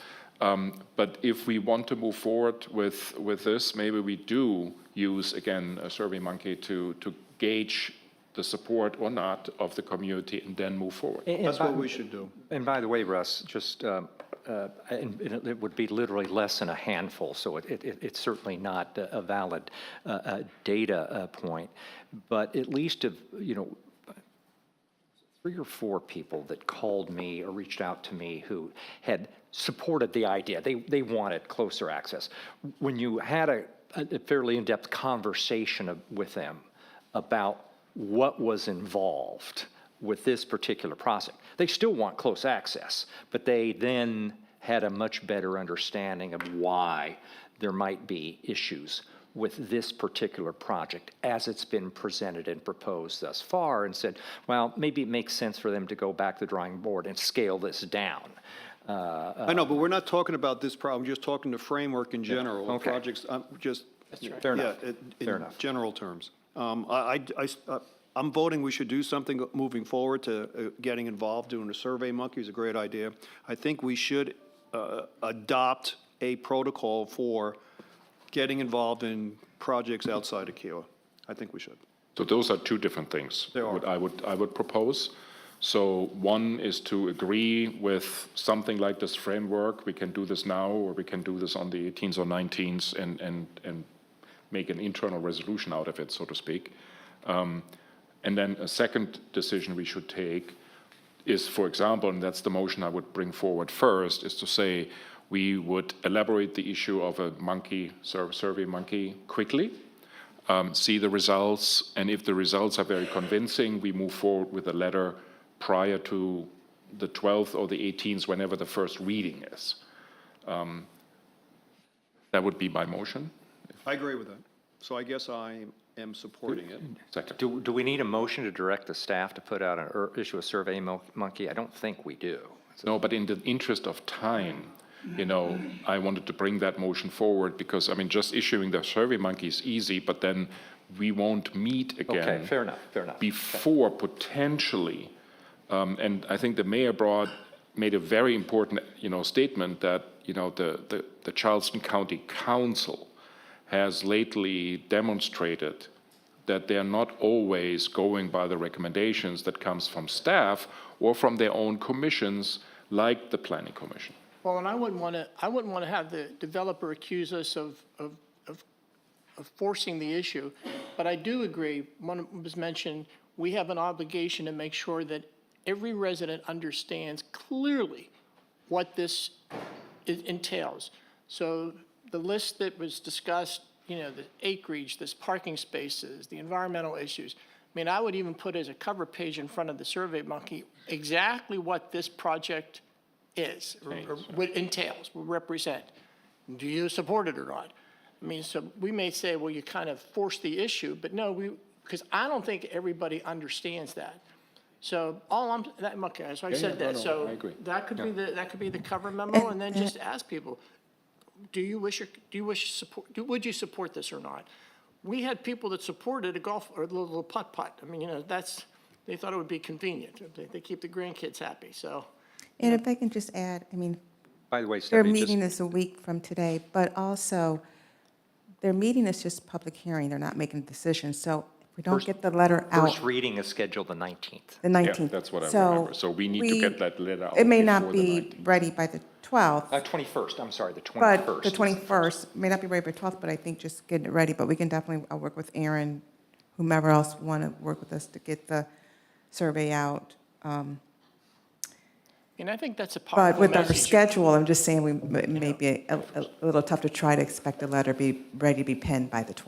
Well, I Probably mean, won't be able to happen yeah. then. I mean, that's a powerful message. 1,000 people responded and 900 people, then this Right. way, the developer would know, what we did, the county council would know what we did and why we did it, and they know what the residents of Kiowa felt. I don't see a downside, to be I don't honest. see it, yeah. Okay. So again, that's why I would motion forward that we do the monkey, As quickly and as, if, as quickly as we can, and I very much agree with the mayor's comment, we need to make sure that there's a good piece of information before even the first vote can be casted, both in the newsletter related to it, but even in the monkey itself, monkey survey itself. And then if, assumingly, the outcome is very clear, we would issue the letter.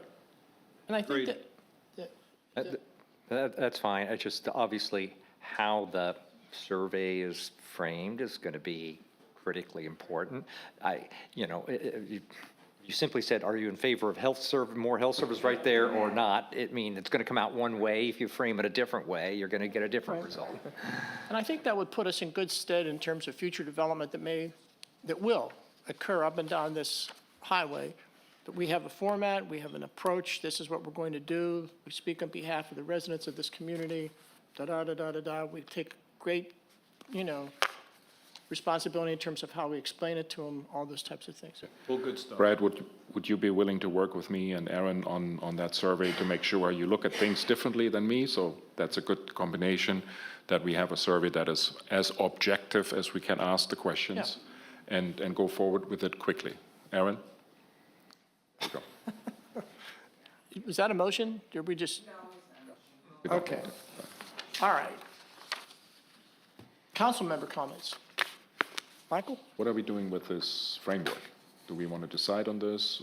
Did Want you to want do this on me the to- 19th? Or Would you want me to, we can pull it together as a resolution, actually put on the agenda for a vote. We can put it on the 19th. Fine. But I think it speaks to scope and scale, so any future project will detail scope and scale. Yeah. Okay, I only have one. I actually have a question for John Taylor, if I may.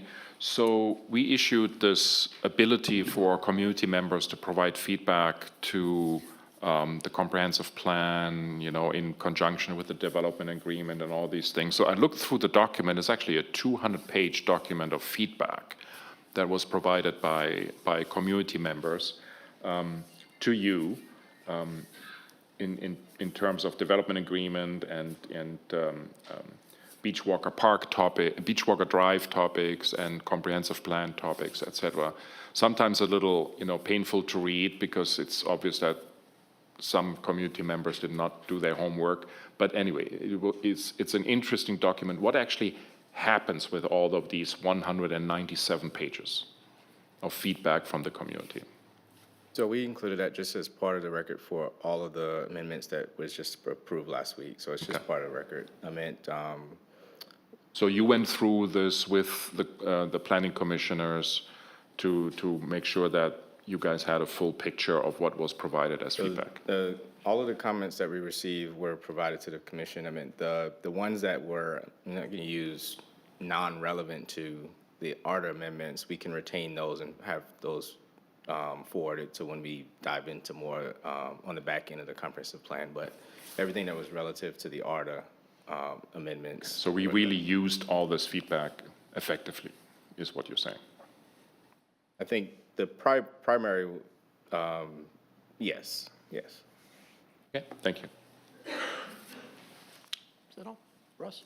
The only thing I wanted to emphasize was I am so greatly happy to see what happened when Jordan came up here and discussed the first resolution, if you will, of the parking problem. And I bring that up because that's an exact result of this town council getting involved with the homeowner associations as well as the architects and the developer. That was a direct result of us working together, everybody. And I'm so happy it was done in a very friendly and professional manner. And that's it, Mr. Mayor. Brad? Well, certainly a lot to digest from the beginning of this meeting for the entire community. Obviously, a reduction in density at Ocean Pines or in the Cape and the Timbers parcels is, I think, a positive outcome for the community. Whether the 88 spaces as opposed to 125 kind of solve the technical requirements as well as the practical requirements, I think we just heard that information today. And I think the entire community, particularly Sparrow Pond and Duneside and Greens Lake and Inlet Cove and the other communities need to be able to take a look at that and absorb it and then provide a reaction and feedback. Certainly with regard to the comments made by Roger regarding the desire for a new development agreement, certainly, as I indicated when I said this to him, I certainly understand where he's coming from. I don't think he's here any longer and why they would want that. I think we just need to go through the process, get a lot of community input as to what the benefits are for the developer, what the benefits are for the community. And he talked about, usually a development agreement entails give and take. The benefit for the developer is that they get 10 years, what he's proposing, doesn't have to be 10 years, of no changes in zoning, And the question is, what do you get in exchange for that from the standpoint of the broader community? I would note that we just ended one development agreement that actually lasted well more than 10 years, but the last version of it lasted 10 years. And what there was a recognition that a lot had changed during that period of time, and then zoning changes were made immediately thereafter to reflect a community's desire for lower density and less commercial. So I just think we need to keep in mind that development agreements obviously have implications. Town attorney has told us that on many, many occasions. And they are one of the rare instances in which a current council can bind a future council. It's specifically enabled by state law. That's a high bar and high burden as to whether or not we should be burdening a future council from carrying out its legislative responsibility for any period of time, whether it's 1 year, 5 years, or 10 years. So I just hope we would keep that in mind as we start this process. I guess, there's already been several meetings and discussions, but there has been no formal process that has begun, and that's going to entail a submission or a request, a review by the planning director, the planning commission, and ultimately the council, and hopefully a substantial amount of community input. And I hope that everybody will continue to stay engaged in that process. Just to emphasize, just a final, Brad hit it right on the head. In terms of Rogers, that process begins when he files an application as the applicant for a new development agreement. So he files it with John, it goes to the planning commission, or it'll go to the town council, but that takes a period of time to do that. So his purpose today was just to let everybody know that's what he was doing. In the case of Jordan, he said what he was doing. We've seen nothing.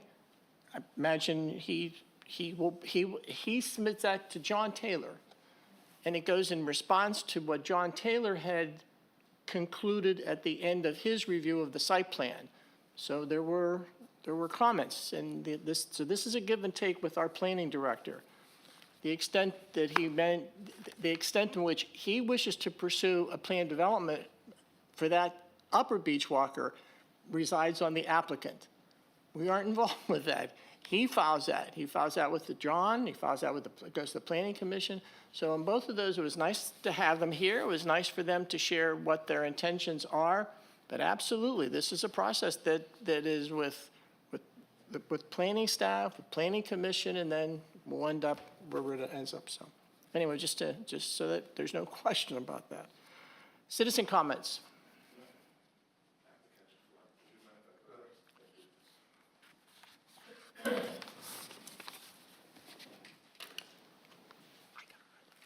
Good afternoon, everyone. My name is Solomon David from 3528 Shiprock Road. Just to give a quick introduction into my issue, for those that wasn't here during the special meeting in October, I came initially to Kiwa on a medical conference, and I ended up liking the place and bought a property here. The property was updated by me, hadn't been touched in decades, and I like to say it's very beautiful. The previous owner used Vacasa Management Company to run the property and check up on it. So I just, not being familiar with a lot of the other management companies on the island, I continued with them. And I figured it was easier just to keep all the reservations that was in place anyway. And, a management company's business model is based on rentals. So I would never expect this company to not file for a rental license, which is just fundamental. And exactly, yes. And so the first summons came to my address in New York, and immediately I called and I followed through with emails as well. And within a period of just a few weeks, within a month, I had 3 violations for them not filing for this license. And they're just baffled that any company could ever do this. And because it affects their bottom line as well. So I just still can't explain it.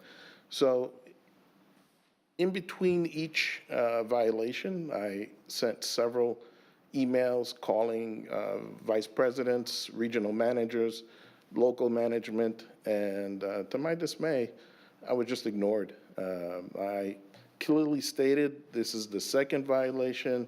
The third is going to cause a loss of the license, which is exactly what happened. And Vacasa, they just don't care.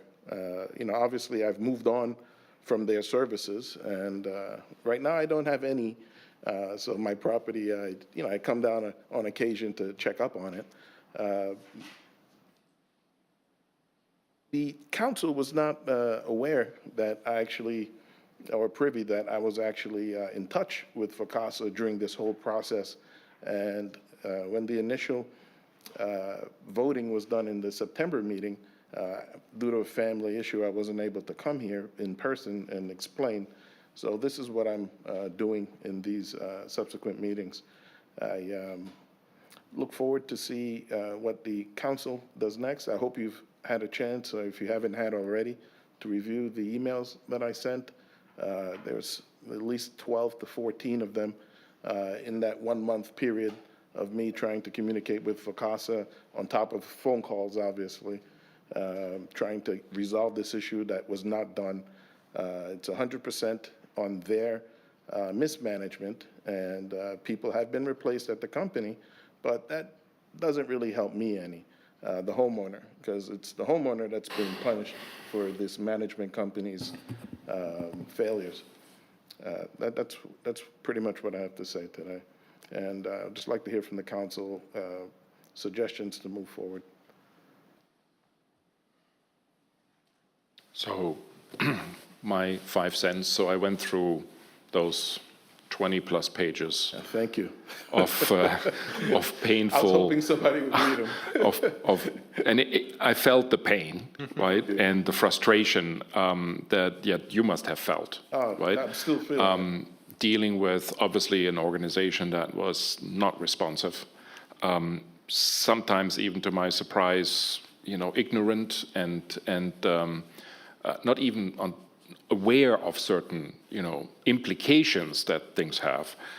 But I was not able to find, speaking just for me, and I shared this with my colleagues, I wasn't able to find something that would have given me the right to overrule, our ordinances and the staff recommendations and decisions that were taken before even this case came to the council in the first appeal. And at the moment, I don't really personally see a way out of this, except what you already did, change obviously management companies and wait for your reinstatement of your license in 6 months. It's a year. Well, I mean, it was revoked in June, I believe. No, it began in September. I thought that was in June. No, it's September. I will have to look at the date, but he's referring to, of course, your 12 months from when your license was actually suspended or revoked. So I'm not sure. I don't remember the date. If your letter stated September, then it was September. Yeah. September. This is an unprecedented situation here. This has never happened in the town's history. And, to have me suffer for other people's inaction, it's just clearly not fair. It's not right. It's not what this town represents. It's not what America represents. Because of the unique nature, my request when I came in October was to have everything revisited and with complete information instead of partial information, which was acted upon previously, a revote with a complete picture. Decisions were made without a complete set of information, without complete facts. Well, what you're saying is correct. The decision was made without the complete facts, but that was not our fault.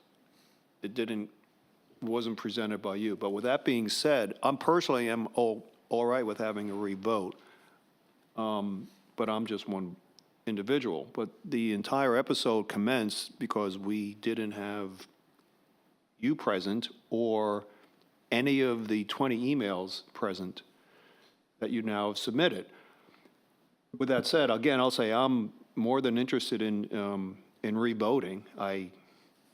I understand your predicament, and I would actually favor opening up discussions to reconsider, but And this We is have to- exactly we what have I'm to do that. requesting. I mean, in September, my father passed away, so I had to attend services. That's why I no, wasn't no, here. not today. No, no, not today. No, not today. Right, this is not part of the agenda, but Right. this is what I'm here requesting.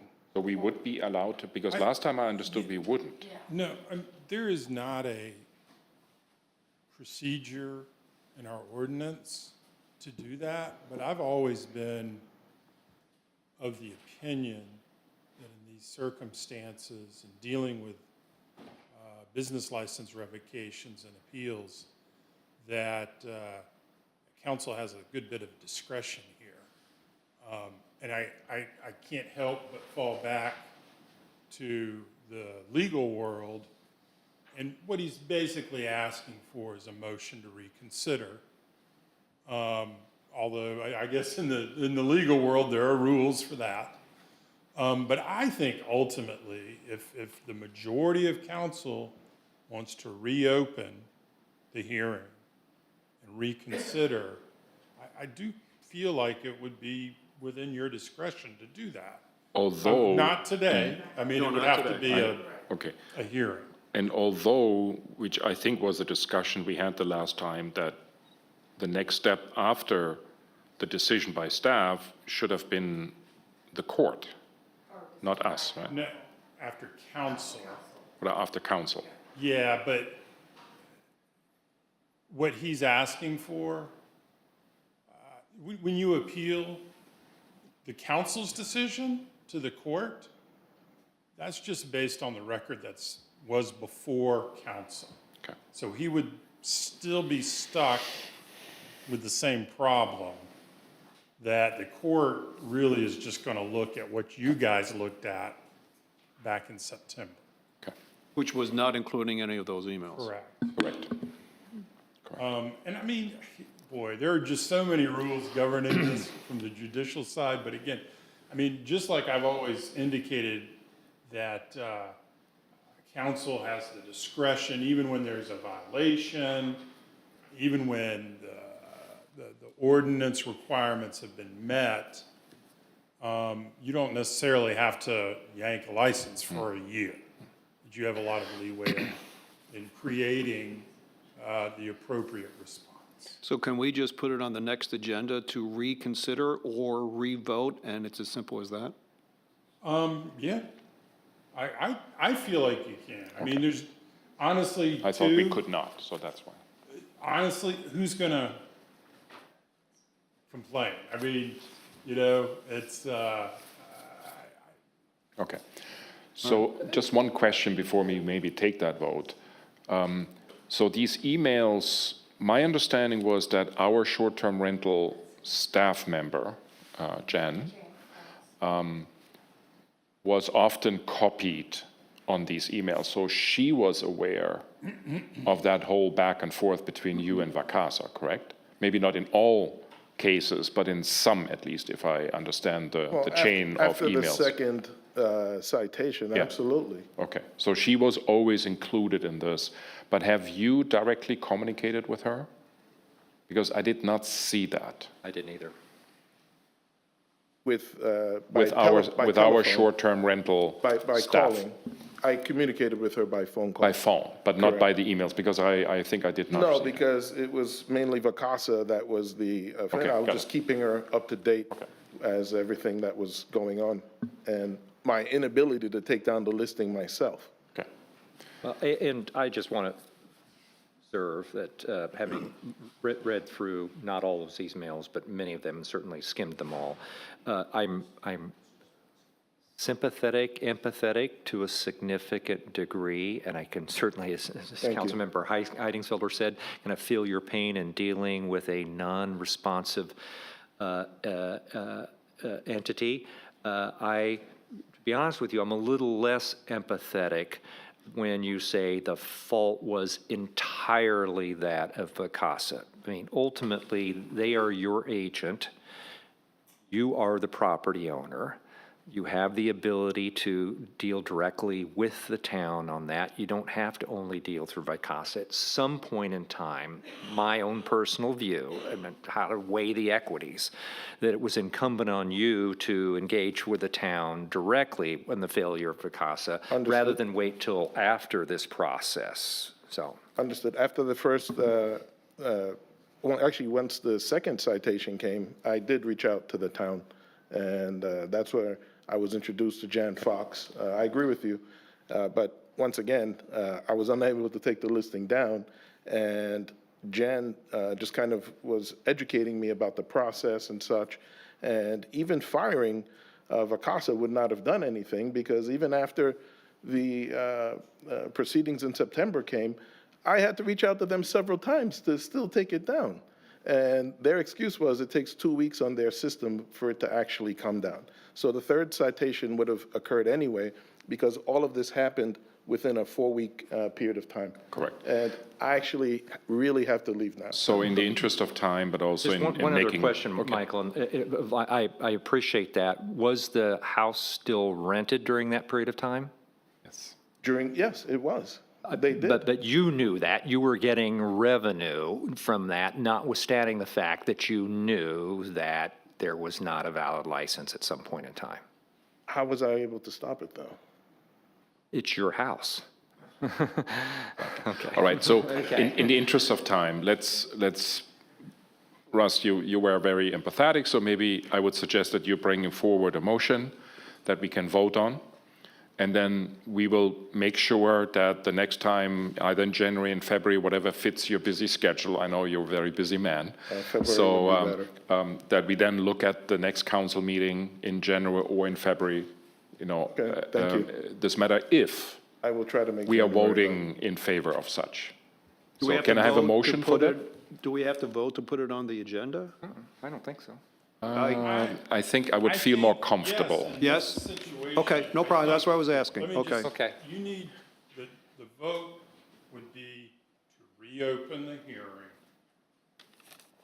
to potentially reconsider the order that was issued. All right, so I'm submitting a motion to reopen the hearing at the January or February, February whatever fits meeting his to schedule. rehear I the will be in case touch. Thank you. that we just discussed, so. Okay, I give a second. Okay, any Second? discussion? Second. Any discussion? I- No? Everybody in So favor? we need a vote, so aye. Aye. Aye, All right, there you go. Thank you for letting me cut in line. thank you. All right, more citizen comments, please. Dave DiStefano, 31 Burroughs Hall. I have 3 items and I'll quickly touch upon. One with respect to the Ford Lightning truck. Kika considered electric trucks but turned them down for 2 reasons. One, typically if we have a major storm, Berkeley Electric prophylactically cuts off the power or we lose power anyway. All of those trucks that Kika has need to be operational during and soon after a storm.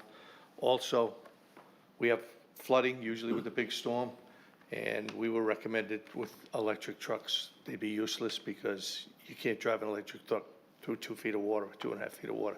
That's just was our opinion. So if in fact we have a storm and they cut off the power, that truck is going to be basically parked in a garage. Okay, can I respond to that right away, David? So first of all, we did reconfirm, and Brian is not here anymore, so we did reconfirm with the manufacturer. This particular vehicle, and I know there are other brands out there in the electric world where I would definitely not recommend that, but in this particular case, we felt confident that we can drive through the water.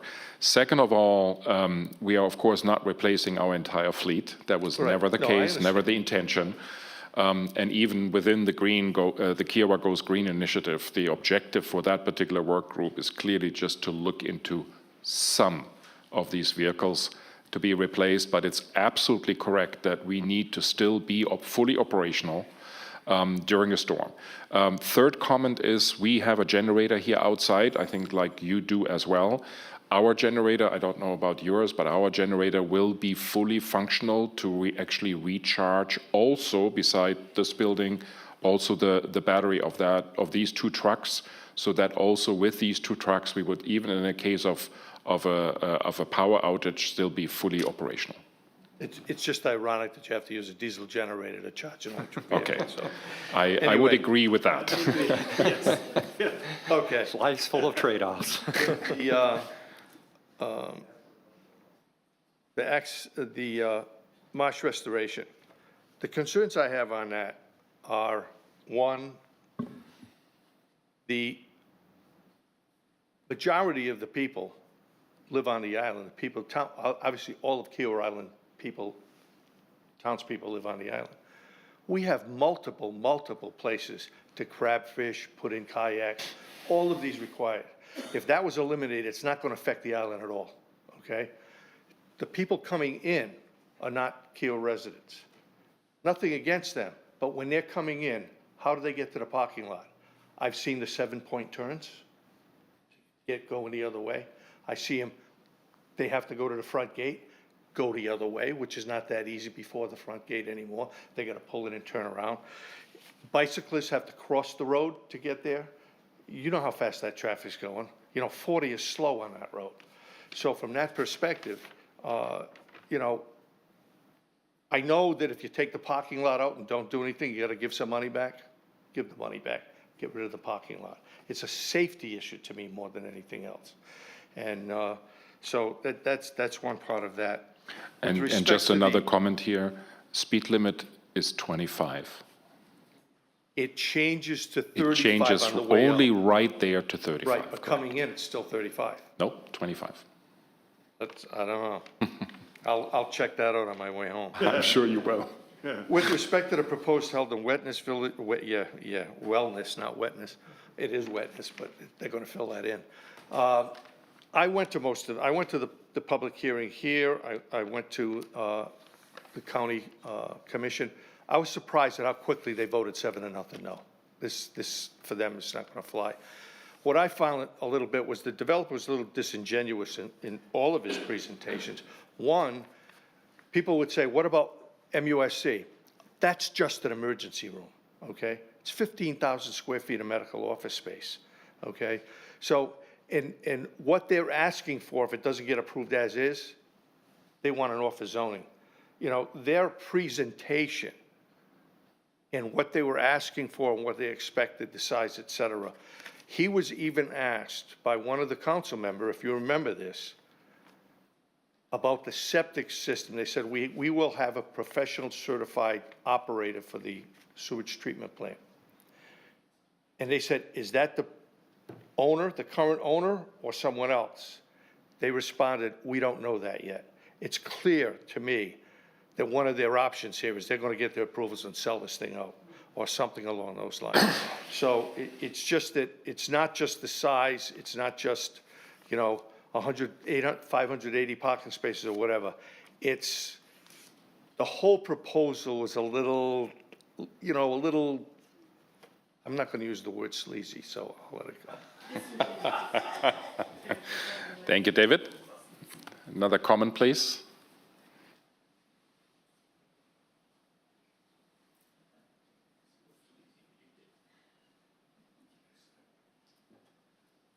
Barry Molinoff, 10 Blue Heron Pond Road, also representing Preserve Kiowa. There was certainly a lot to absorb in this meeting today. I think that the statement of willingness to begin the transition process of the ARB to KICA is a very nice first step or next step. I'm anxious to see the task force report from the combined KICA-TOKI ARB review, which, as I understand it, was to be released this afternoon, and see how that meshes and see how this process will go forward. Thanks to John Taylor for pushing on the parking issue on Beachwalker. I wait to see his and your analysis of whether 88 spaces is sufficient to make up for the, I think, pretty obvious shortfall of parking on the Cape and the Timbers area. And then finally, the comment on Sam Spit doesn't in any way change my view that the language in the expired ARDA is pretty clear. I wait to hear your response to the letter that you received last evening from Kika, and the letter that Preserve Kiowa was sent this morning. Michael, just FYI, our letter was in preparation for well over a week. We held it deliberately, wanting to send it after the expiration of the ARDA, so as not to be preliminary to the expiration date. Well, my comment was different, but it's fine. Thank you. Mr. Molyneux, I just wanted to respond to a couple of things. I don't recall if Jordan said this or not, but the Timbers parking is excluded. Okay. Separate issue. Yeah, it's a separate, it's not part of But his, the Cape parking is the one that's in very short supply, correct? yes, but the shortfall of the Timbers is not included in what Jordan was discussing because it's out of his control, according to what he was And saying. I just just for- wanted you to And understand just that. for Thank you, that's important. clarification, it's not the Cape residential, it's Cape Beach that we're looking at. Right. Yeah. And so I personally have concerns, and we'll have to wait and see how all this falls out, about whether or not there will be enough parking for people visiting the Cape who go just to the beach.